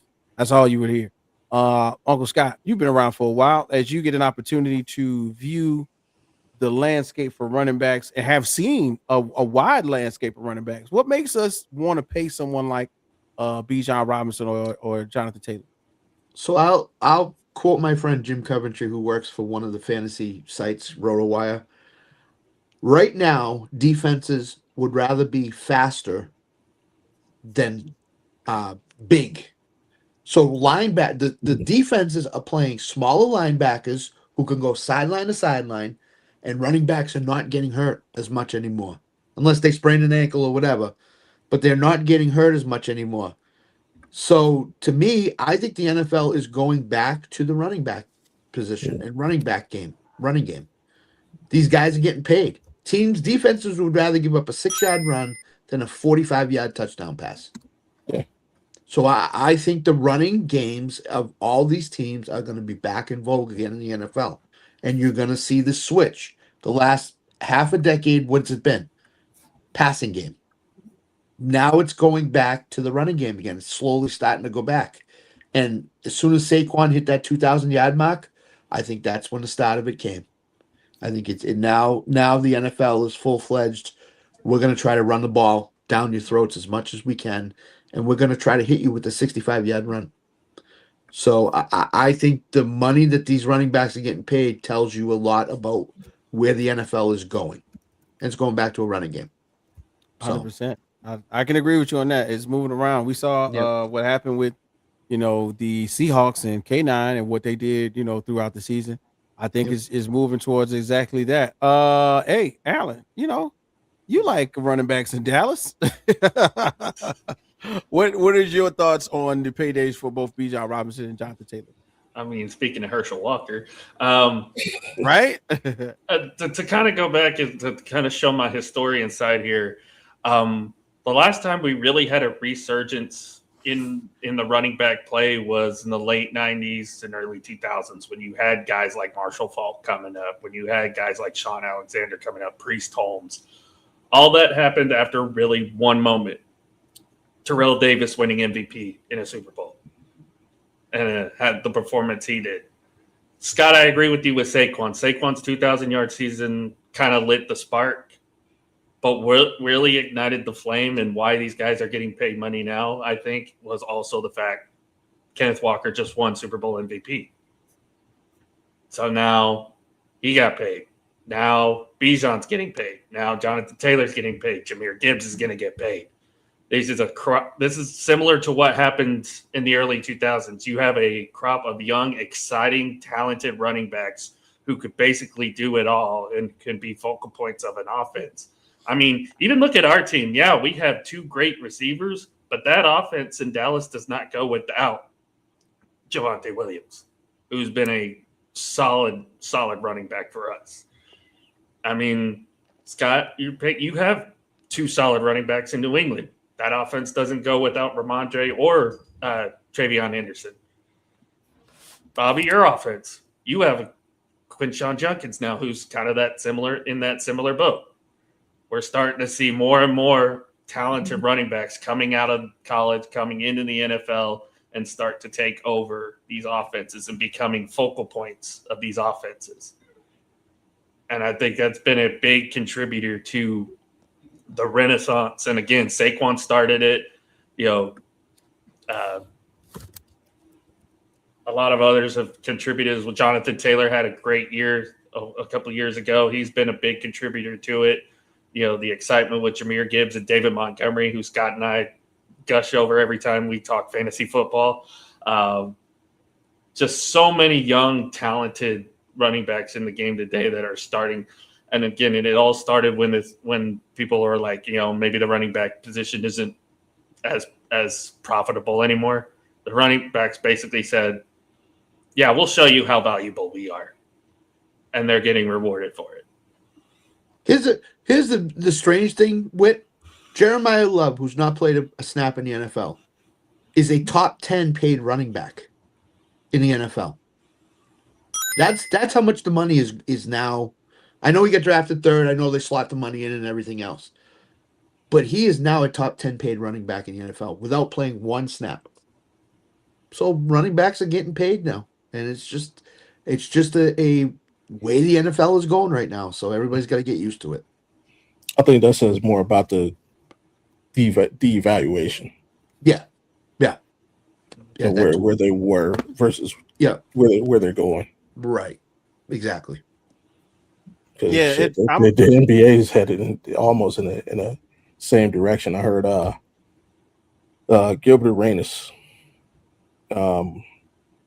He was having a conversation with, I think, AJ Debanta, and he told AJ Debanta that his rookie contract was equal to Gil's first free agent contract. Yeah, it's like, that's crazy. It is. Yeah, it is. And the thing, and this is what I say. I personally, and we're although we joke with Scott, we're all very close in age.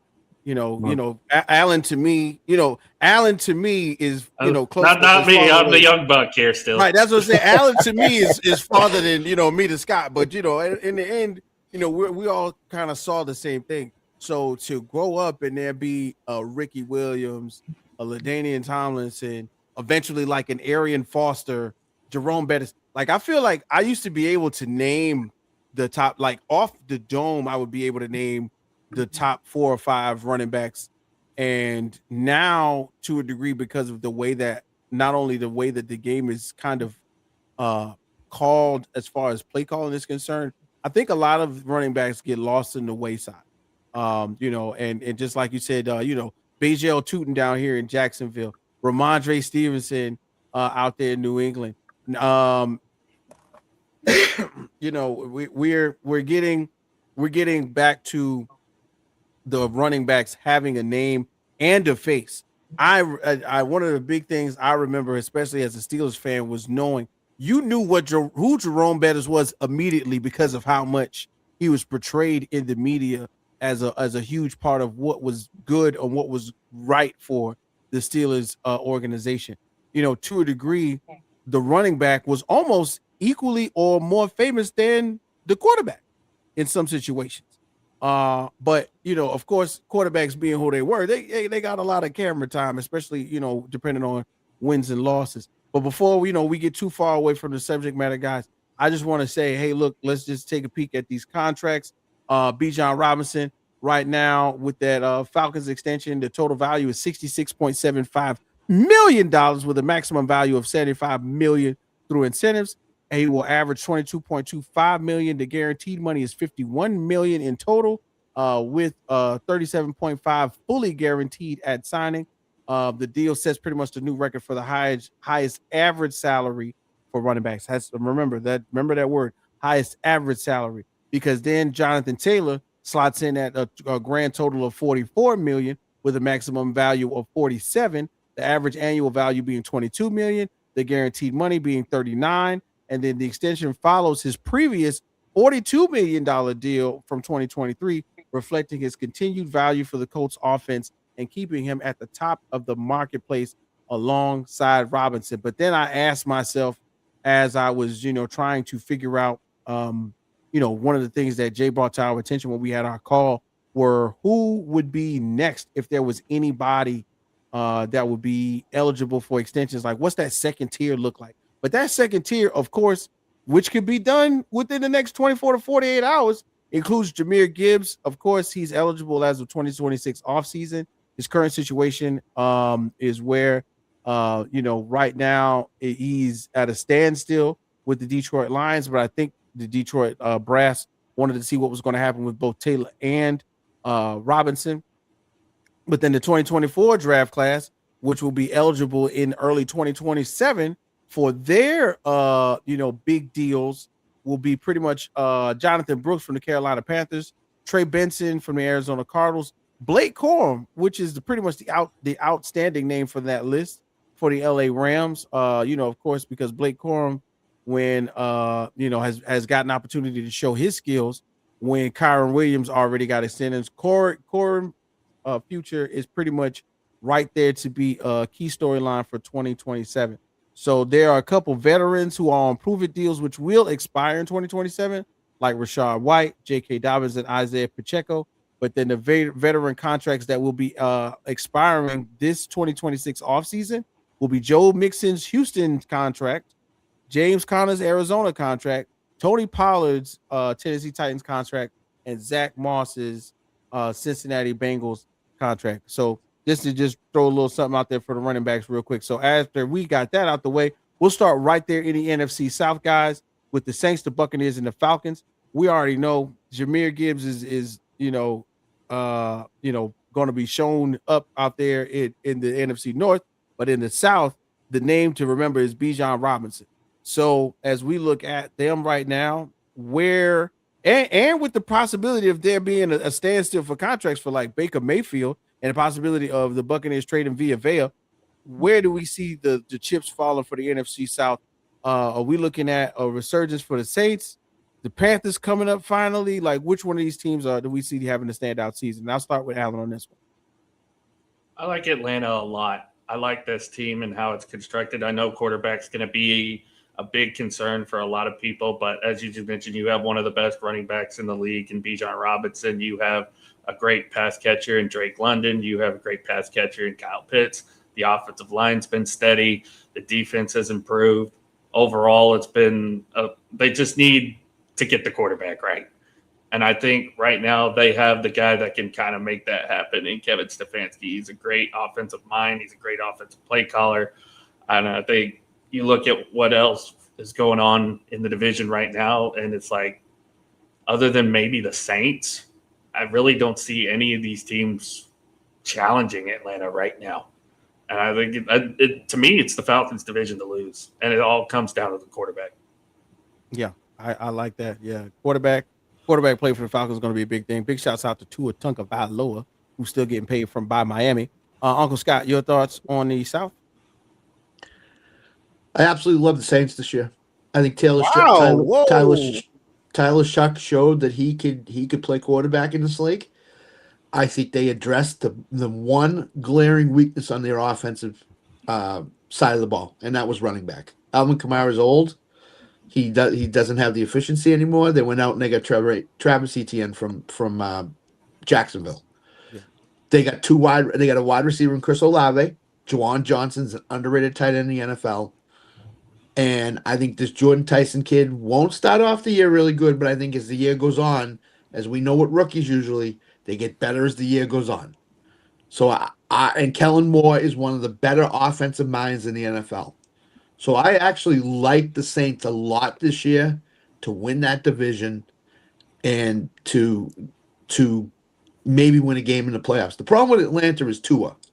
Tua to me is not a good quarterback right now. He excelled under the McDaniel offensive system. He's going to play with an offense. Kevin Stefanski's a good coach, but again, Kevin Stefanski has been saddled for a long time with 1 or 2 year quarterbacks, stopgap quarterbacks that did not work out for him. I think Tua's. I don't like Tua at all. I think Tua's done. I don't think he can get the ball down the field as good as he used to.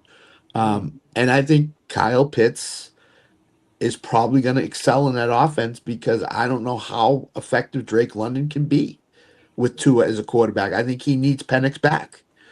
So I like New Orleans a lot. I think New Orleans could win 10, 11 games this year. And as Bobby and Mike know, Tampa Bay is a disaster waiting to happen. Even though I think Baker is going to play well because he got a chip on his shoulder for a contract. But I think Tampa Bay around him, I don't think the run game's good. I like Booker a lot, but I don't know what we're going to get from Godwin. And they have no tight end. So I think New Orleans is going to win this division. Wow. Okay. Big shouts out to the NO. Bobby G, your thoughts on the NFC South? And you've already covered this. So. Yeah. No, I agree with some of what Scott said. I like the Saints as well. Definitely, I like Tyler Shuck. He was my QB1 in last year's draft. I got them finishing second in the division. I got the Falcons winning it. I've been saying the Falcons are going to win this division ever since they hired Kevin Stefanski. The thing that gives me pause for the Saints is Jordan Tyson. I always got to make sure I say his right because his brother actually plays for the Cavs, Jalen Tyson. But Jordan, I hate players that come in with injury concerns. Yeah. And that's a real thing. And the fact I know some people I feel a lot of people say it's good when it's different because it's just like it's not the same thing. He had a hamstring, he had an ankle, to me that spells injury prone. So yeah, I'm people and a lot of people say they like when if it's the same thing, that's worse. To me, that's better because eventually you can figure it out. But that is what it is. The other thing that gives me pause, Chris Olave, he had a good season. However, he had the lowest receiving success rate of his career. People who don't know what that stat is basically successful catch. The receiver gains at least 40% of the yards needed to get a first down on first down, at least 60% of those yards on second down, and on third down, he should be getting a first down at bare minimum. For his career, his average was about 57% success rate. Last year's 49. Also, he had the lowest yards per target of his career at 7.5. So he's catching the ball, but he's catching a lot of underneath stuff, and he's getting tackled right away. That's a concern. With the Falcons, I just think they have the players in the position for Kevin Stefanski to coach and call a game the way he wants to call a game. And I literally know what he likes to do because I watched him do it with the Browns. Like he loves going to the tight end. So for all my fantasy fans, draft Kyle Pitts if you can. He might have the best year of his career. And for people who dislike Tua, health is really his thing. Can he stay healthy? Because if he can, he plays football the way Kevin Stefanski wants to coach football. Quick, get the ball out quick and throw it accurately. And Tua's strength is throwing an accurate pass. So as long as he can stay healthy, Kevin Stefanski will call the plays in order to get the ball out of his hands quickly. And he'll hang on it. He'll rely on that running game. Remember, Nick Chubb had one of the best years of his career under Stefanski. Well, shit, most of them because he played his whole career under Stefanski. But Bijan being a combination of like Nick Chubb and Kareem Hunt, who he had in Cleveland, Bijan Robinson could have the best year of his career. I like that. So yeah, I like that. I like that. Yeah, look out for the Falcons. Yeah, man, and I'm almost in there with everybody else, man. I really feel I'm going to keep this short because I want to get to some other teams. I really feel like Baker Mayfield is going to come out with the the FU right now, a huge FU to the Bucs franchise because yes, they handed him the keys from the immortal Tom Brady, but he did not let the mantle go. He did not drop the bat. He did not S the bed, if you will. And I would think he would deserve to get paid. From what I understand from multiple sources is that they were giving him a contract would have made him overall a top 5, top 10 quarterback. But he wants to be considered in that top 5 to 8 range. Outside of 8 is not where Baker Mayfield wants to do. One of the biggest concerns, more so the money. Yeah, that's what I was going to say. The biggest concern for Baker Mayfield was the security and the money. He said he's put his family there, his kids are there, his wife's there, all of that stuff. The money wasn't the issue. It was the length of time. So I think Baker Mayfield's going to go out there and go for scorched earth, look for Baker Mayfield to possibly don a Steelers jersey in 2027. And then, I'm with you guys. You guys said it pretty much. If the Falcons can put it together in the quarterback room between Michael Penix or Tua Tagovailoa, it's scary. It's scary time. But I think the dark horse in this, guys, is the Carolina Panthers. Bryce Young and the Panthers looked really good towards the end of the season. Their defense was top 10 the entire time, and the takeaways are what they got. What they really win at as far as their win share ratios.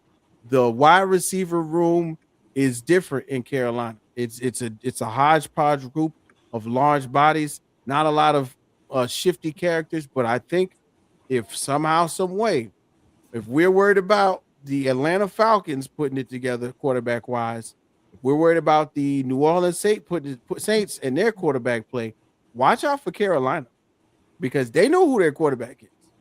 This is one of those times when coach and player will be tied at the hip for a really, really long time when it comes to Carolina. And in my mind, Bryce Young needed a moment to kind of stretch his legs, if you will, in the NFL. And he got that last season. And I expect him to find a way to do well because Dave Canales is, working him into what he does well. And I think that's what needs to happen. I completely and 100% understand that the NFL demands more work from under center. He's a smaller quarterback, so you need more of the stuff that worked for Drew Brees when it comes to Bryce Young. And I think that's what they were implementing more of once they gave him another opportunity to start towards the second part of the season. Got a lot of that shotgun work going, and it looked good. But then on top of that, the defense was smoking guys. It's just that they couldn't get enough points on the board. So let's continue on and talk about intriguing division for me, right? And I think it's probably an intriguing division for pretty much everybody on this list as we talk about the NFC North. We got the Vikings, the Bears, the Packers, the Lions. We know what's going on at the top of the division right now. The Bears are not trying to let it go. Caleb Williams is coming back. The Iceman cometh, if you will. But the Packers, the Lions, and the Vikings all have their sights set on long playoff runs this season. So as we talk about those 4 teams in the NFC North, where are our eyes at for the NFC North, guys? And I like this one going with Allen first. As much as it pains me to say it, I really like the Green Bay Packers still, because this is a team that has been the most consistent team out of everybody in this division. Because you get couple good Lions teams, then they revert back to being mediocre. I mean, they have a great talent, as we talked about with Jahmyr Gibbs still. But for just some reason, to me, it just feels like the Packers are always going to be there. And if Jordan Love continues to improve on his game, he's going to become one of the better quarterbacks in the NFC and one of the better quarterbacks in the NFL. Obviously, Josh Jacobs being there now helps take the load off of him a little bit, because Josh Jacobs is another running back that we can add to the category there. And of course, everybody's going to be talking about Micah. Micah's not supposed to be back until maybe week 5 when Green Bay welcomes Dallas into the building. That's when he's shooting for. Can Micah continue to improve his game and to continue to help this defense play up to their level? I honestly think he can. So I got the Packers winning the division. I think it's going to be the most competitive division out of all of them. I think you're going to see all 4 teams at some point jockeying for position in the division. And because of that, I ultimately think the Packers are going to win the NFC North. Strong words there, Alan. Strong words. It kills me in my soul. Kills me in my soul to say it, but as you give praise to the Packers, I got my mind on where you going with this, Uncle Scott. What's your thought? I'll give you a quick thing. The Detroit Lions are this year's New England Patriots. Wow. Softest schedule in the NFL. Will win a lot of games. The bugaboo with Jared Goff is he performs not well in the cold. They have 2 cold weather games, and they're week 17, week 18. He's either in a warm weather climate or in a dome. On a dome. That's Jared Goff's strength as a quarterback. He will move that offense. They will score a ton of points this year. They have talent all over the field if Sam Porter can stay healthy. I think the Lions are the team that's going to win the division, and I think the Lions are going to be a surprise team in the NFL this year. So the Detroit Lions are the team for me. Bobby G? Let me make sure I get this pulled up right. I agree and disagree with Scott at the same time.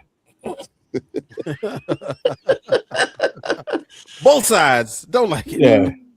No, I mean, I also have the Lions winning this division. I got the Bears finishing second. I got the Packers finishing third, and the Vikings finishing last. Just record. I got the Lions going 13-4. I got the Bears and Packers at 11-6. I got the Vikings at 9-8. I think this division is going to be really competitive. Like I said, I agree with Scott. I think the Lions are going to have a comeback year. I just don't think it's a surprise because we know what they can be and we know what they should be. So like they're not going to creep up on anybody. We know that if you come at LeBron, they're going to put 50 on you, easy. And I actually think they're going to score 40, maybe 5 or 6 times this season. But yeah, I think they have a rebound year. They win the division, possibly more. I don't know. Stay tuned. Okay, yeah, and I'm somewhere in the middle when it comes to this division because my brain and my heart say 2 different things. My brain, man's telling me no, right? My brain wants me to go with the Packers this year. I mean, not the Packers this year, but the Lions. They're a proven commodity once again. Jahmyr Gibbs has been on the field. The health has not been an issue for him. And then, of course, and now he will be, star running back, in a tandem or in what was once a tandem. He will be all alone, but not necessarily alone. That they're going to pull somebody from the wayside to give him a spell every once in a while. But I want to go with the Lions. But really, bro, I have a funny feeling about the Chicago Bears. I don't know what it is. I'm not intrigued by nail polish or Madden covers or anything like that. That's not what it is. I really think that outside of the glitz and glamour that the position kind of gives a person like Caleb Williams, where you get focused on the things that don't have to do with football. I like the football side of it because he looked really good multiple times last season, especially closer to the end of the year. We got one of the most that looked like Patrick Mahomes type passes in the playoffs last year from him. I really think if he gets it together, and has another full-fledged hardcore offseason like he is currently, under the new regime, that this could be a page turner for them right here, where we're looking at them, possibly running the division, and that's just from it's I'm speaking from a hard place here, guys. Excuse me, but I want to see him do well. I want to see him do well. Do I want to see everybody else do well? Yeah, of course I do. But I think this is one of those times where they're threatening to move the Chicago Bears to Indiana.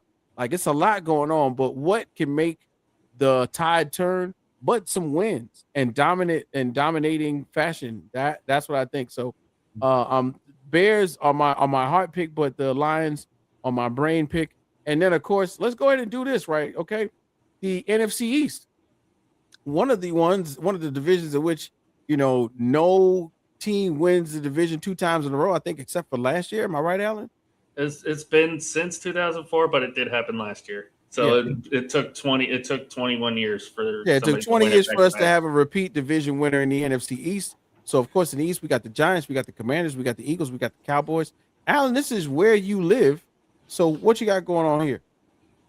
Gee, I don't know who I'm going to be picking in this division. Nah, I'll give some thought here.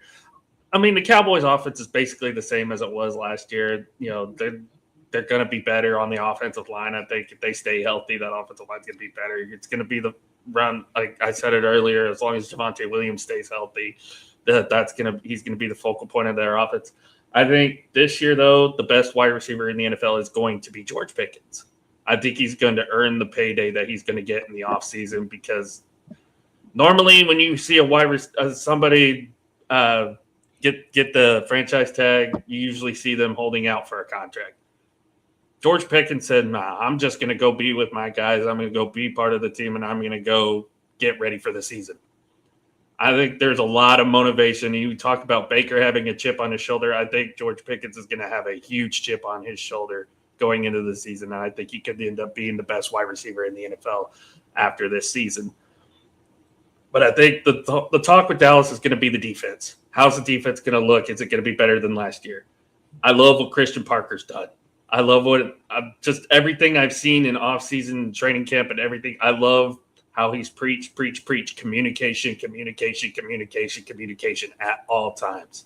It's a night and day difference from what I've seen. Now, it could be different when we get to actual games, but so far, everything I've seen, Caleb Downs looks great. Quentin Williams looks great.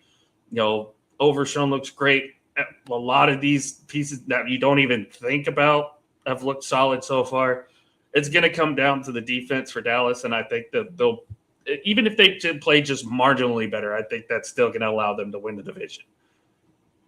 Eagles, I think, are going to fall apart a little bit, and it's mostly because of the quarterback.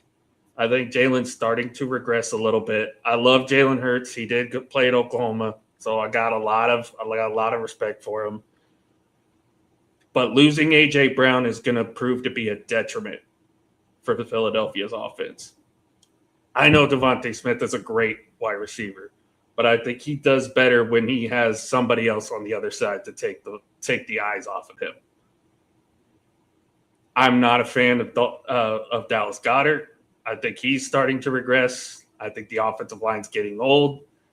And I think you're going to have to – this is basically what – I think the Eagles are going to become basically what the Texans were last year at the end of the year.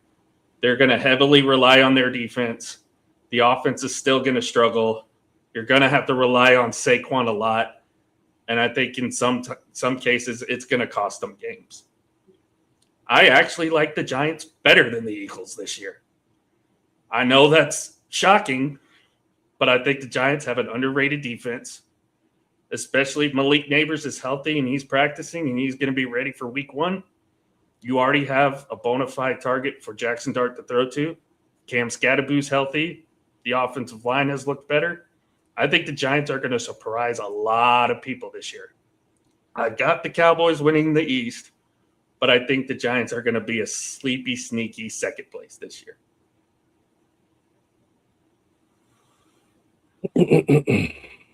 Yeah, a sneaky second place for the Giants. I like it. Bobby G, you've got this one already slated. What did you guys say on the show for the records for the NFCs? Once again, Alan, you're wrong, and here's why. For this one, I think this is going to be an easy three-peat. I think teams in the East I think they have a similar mindset to what you are, and I think fans of NFC East teams have that similar mindset. They think the Eagles are going to go through this regression, but so getting rid of AJ Brown is like that scab that like you can't stop picking at, and because you can't stop picking at it, it won't heal. Well, the Eagles finally stopped picking at it, and it healed. So that never really bothered me. And I don't think him being gone is going to bother Jalen Hurts. I think it's going to make it very clear because now you have a concern because the Eagles don't have a real X receiver. Well, they do have a real X receiver, but the problem is their X receiver can also play Y. So they have receivers who can line up at like Devontae Smith can line up outside, he can line up on the inside. Mekhi Lemon, who you forgot to mention, and I don't know how, can line up outside, he can line up inside. I'm sorry, I don't watch USC games. Oh, you don't watch USC games? Do you watch Oklahoma? Do you watch Oklahoma games? Because we also got Hollywood Brown coming at you, who can play outside and can also play in the slot. And the person on this offense you don't have to worry about is Jalen Hurts. You know who you do have to worry about? Saquon Barkley, because the Philadelphia Eagles will get back to running that football and running that offense through Saquon. And we got these guys on the outside who can catch 5-yard passes and take them to the house. That's going to be a problem for the rest of the teams in the East. Now, your Cowboys, I do like them. Defense is improved. George Pickens being the best wide receiver in the NFL. Pardon me. Like Jay Jetta doesn't exist. Like Jamar Chase doesn't exist. Like, I mean, he ain't even going to be the best receiver on his own team. Keep it a buck, man. CD's just better. Like there's a reason why George Pickens ain't on the team that drafted him anymore. But he will. I was gonna say maybe that's just a Pittsburgh thing. Sorry. Hey. Could he be the best number 2 in the league? Sure, I'll give you that. But I think the Cowboys. I think it's just gonna come down to one game. And I have the Eagles winning the division by a game. Got the Eagles going 11-6. I got your Cowboys at 10-7. I got your Commanders. The Commanders at 8-9. Everybody knows their season really just comes down to Jaden Daniels' health. If he's healthy, they'll probably compete for a playoff spot. If he's not, they'll be a middling team struggling to compete for a playoff spot. And as good as John Harbaugh is, the Giants are just a young team. A young team, and they're being led by the young and the restless. When I got one of my better players out there freaking trying out for the Olympic team coming off of surgery, that's not a good sign. I also have a young quarterback who likes to run through walls. So until we can teach 2 of these guys to stop doing that, the better they'll be, but it ain't going to be this season. I do like the defense. Obviously got Malik Neighbors coming back. But I have the Giants at 7-10 and bringing up the rear of the division. There are a couple of concerns I have with Washington. I agree with you on Jalen. If he's healthy, this team's going to be very competitive. Their defense scares me a little bit, especially in the secondary. It's not the best, and losing a couple of good players up front is not going to be the best thing. And they also don't. I think out of every team in the NFC East, they're the only team that doesn't have a running game. Krusky Merritt is not a good running back. He's a solid, okay-ish running back at times. but you're going to have your Jaden Daniels cannot be leading this team in rushing yards if the Commanders want to make a deep run. And unfortunately, because they really don't have a running game, that could be their detriment. And I'm just praying, and I know you guys are the same way. I'm just praying he doesn't get hurt again because I love watching this kid. Yeah. He is as much as I hate the Commanders team as a whole, I love watching Jaden Daniels because he's just fun to watch. Yeah. And this is what I was going to say. I really fully agree with Bobby on the amount of games won. The surprise of the day or yesterday was pretty much Stephon Diggs signing with the Commanders for a 1 year, $12 million deal. Y'all know Stephon is from Gaithersburg, Maryland. I know y'all, you go to Maryland, you got to say Maryland like that. Of course, last season he was with New England. They made it all the way to the Super Bowl and pretty much showed that he's a great number two. He might not be number one, but he can be number two. And when you think about him being the number two receiver, when you think about the depth of number two receivers, if it ain't George Pickens, that's the best number two receiver, it's definitely probably him. Especially when they pair him with someone like Terry McLaurin and Jaden Daniels. I like them being that mid-tier team this season. So big shouts out to our guy Jay and the Commanders. But winning the division, gotta go with Allen's Cowboys. I don't know what it is right now, ladies and gentlemen, but Jerry not talking, Dak looking pretty svelte right now. Pickens, CeeDee Lamb, got to see what the running game looks like, and somewhat of a resurgence of their defense, with their newly constructed defensive line, which really they didn't get a whole season with and a whole off season. I like Dallas, man. I like Dallas in this one, and it's scary time. It's gonna be a scary time for offenses when they see that defensive line swap it out, pretty much have interchangeable pieces. So, normally, Dallas can't necessarily cover a nosebleed, but in terms of how much time the opposing team quarterback may have, that time's gonna be pretty short this year, and I would think. But I'm excited to see Dallas this year, and I'm a Dak Prescott fan, like as a human. I think Dak Prescott is a great human. I hope that he gets his just due. But Jalen Hurts has been disrespected all across platforms and people's quarterback lists all across America. So I'm looking forward to Jalen Hurts showing up and showing out this season as well, and giving us something to talk about and showing us, where his heart really is. I will say one more thing before we move on. Yeah, go ahead. As a fan of this team, obviously I became a fan in 2001, 2002. Every year has always been, it's Jerry. Jerry's making the calls. Jerry's doing this. Jerry's doing that. And that's been every offseason. This is the first time, to my knowledge, that we have seen Jerry Jones let the head coach run the team as effectively as he has since Jimmy Johnson left. I'm not saying that's going to be a difference maker in any way, but I think Jerry is starting to kind of realize, hey, maybe I should let the head coach actually coach the team.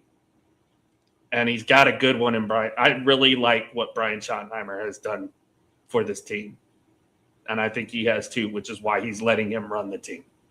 So I just wanted to throw that out.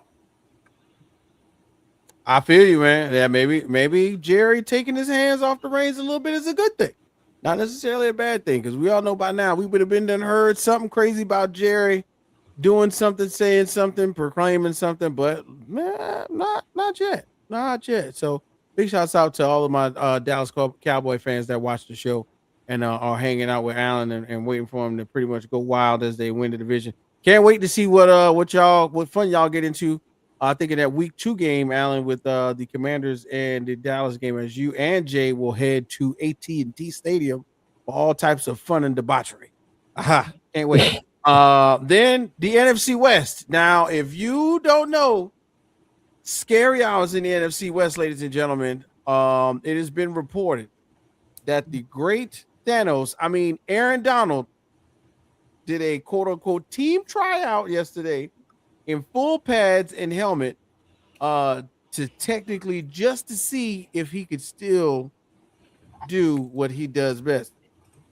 Then, when you think about the idea of Myles Garrett being somewhere in the mix, I don't know, dog. I don't know. You got the MVP quarterback.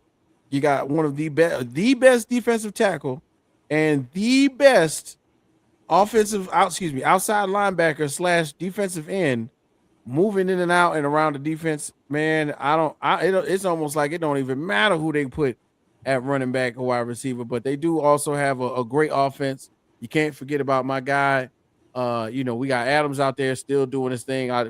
He's like an immovable force. Somehow, some way that this is a thing to pay attention to, and we're not even talking about the Super Bowl winning Seahawks. Oh my God, it would be blasphemy if Uncle Bo was on the show today if we didn't represent the Seahawks. So, guys, looking at this division, one of the toughest in football in the NFC West.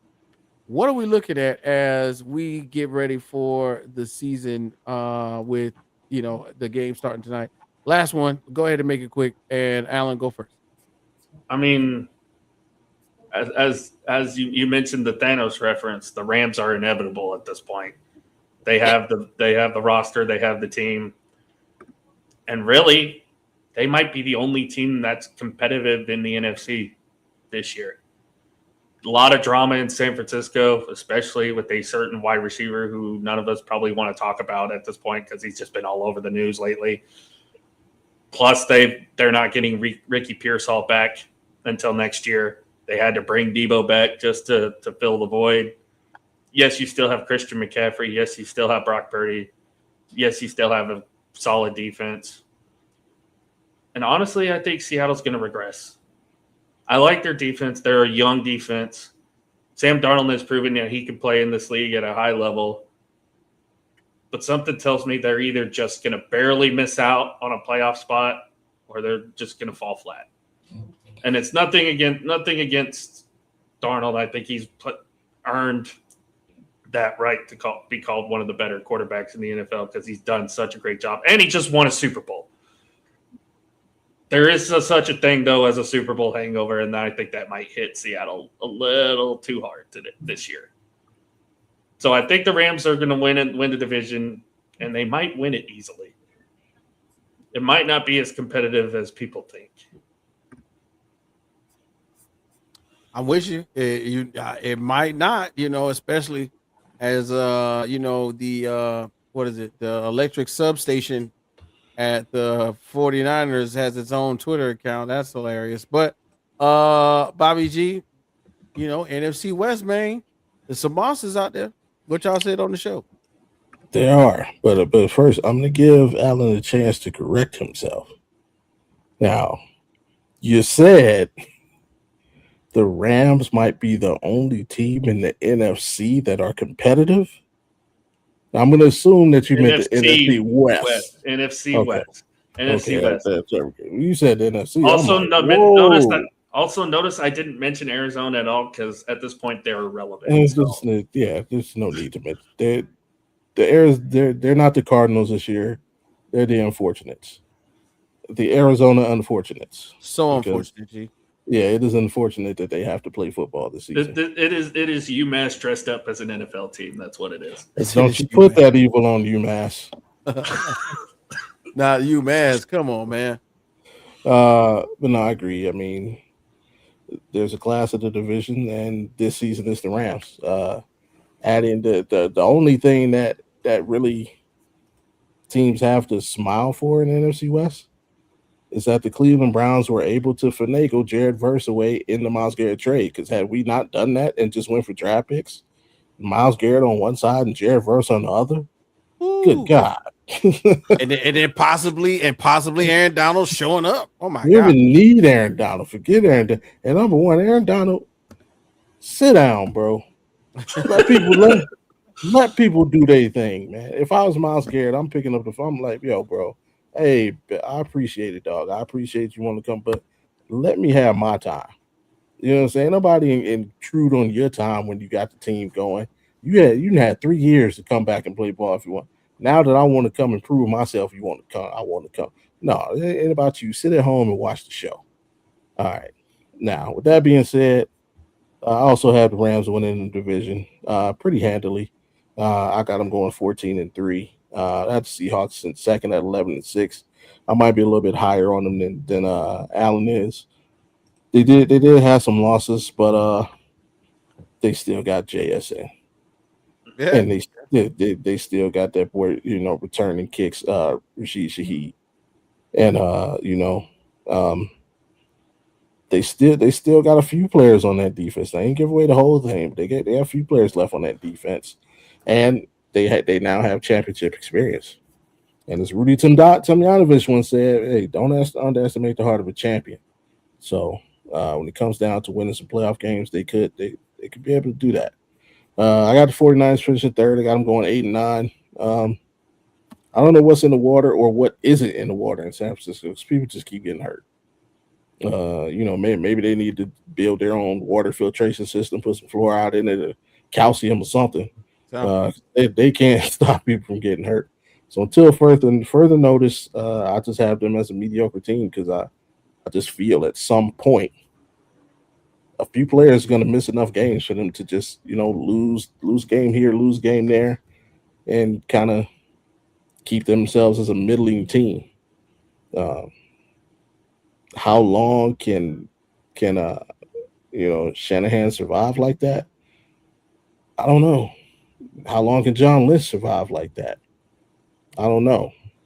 But until they figure out their problem, I mean, you gotta do something, man. Fire the team physician, fire the whole med staff. Like, get another field. That's what I'm like, just go practice. They play on grass. They play on grass. I was going to say, is their physician? Was their physician the guy that used to work for the Chargers?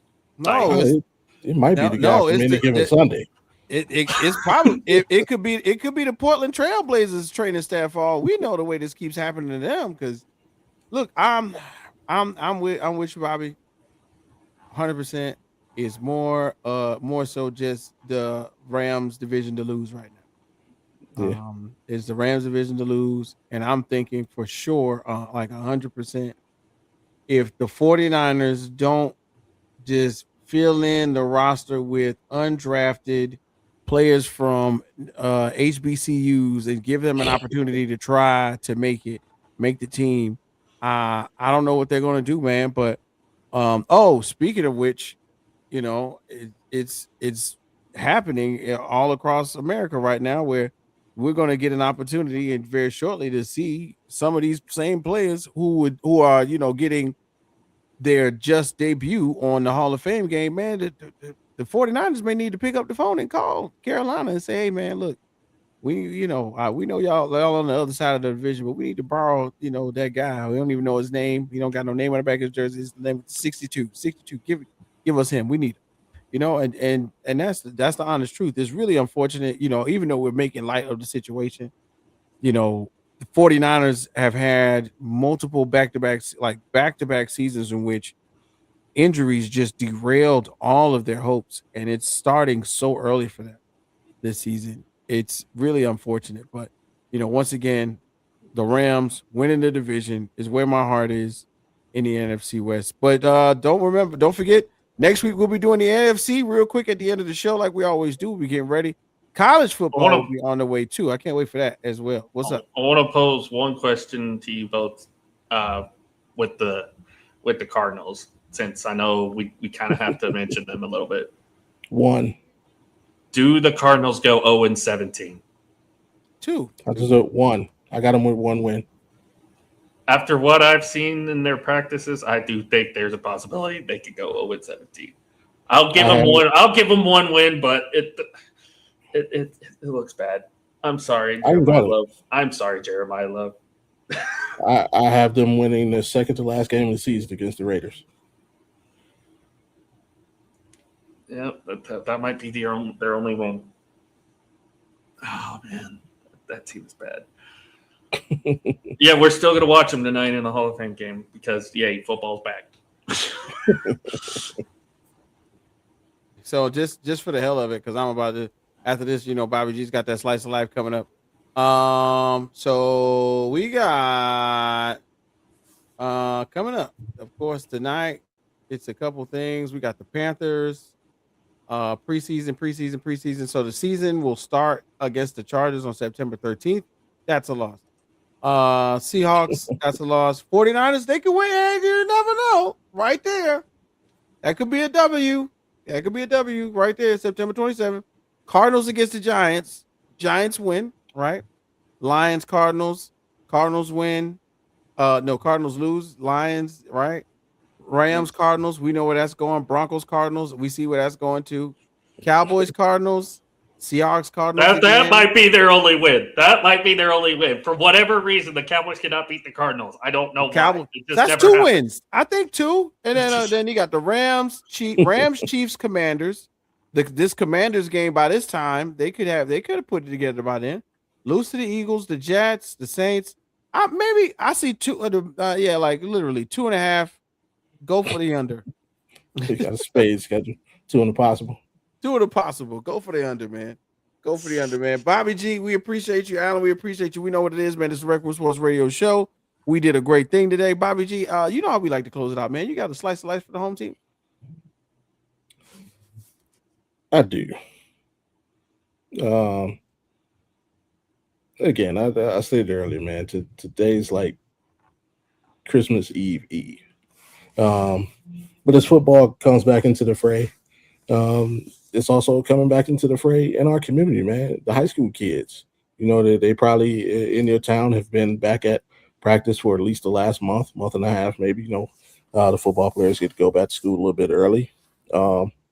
But it just brings back the excitement, man. Football is more than a sport, man. It brings communities together. It brings friends together. It brings families together. It brings frenemies together. It brings everybody together. It gives everybody a sense of pride, community. You know, that united front. It brings brings some people together you never would have thought would be together. And it's about community pride, neighborhood pride, city pride, state pride. You walk around, the air smells a little bit fresher when you're walking down the street, and you got your hat or your shirt on and you come across someone else of the same, you give each other that nod, and everybody knows what that nod is. Like, it's that this is the year nod. This is our year nod, or I see you. It's just we gets lost in people thinking it's just football. No, it's not. It's so much bigger. It's so much more. And especially in this country, like we stated earlier, man, baseball may be America's pastime, but America craves, needs, and yearns for football. So as we begin to come together and love on each other and hug on each other, hey, take that feeling that you feel right now, couple hours before kickoff. Let's take that feeling to the other 364 days of the year, y'all.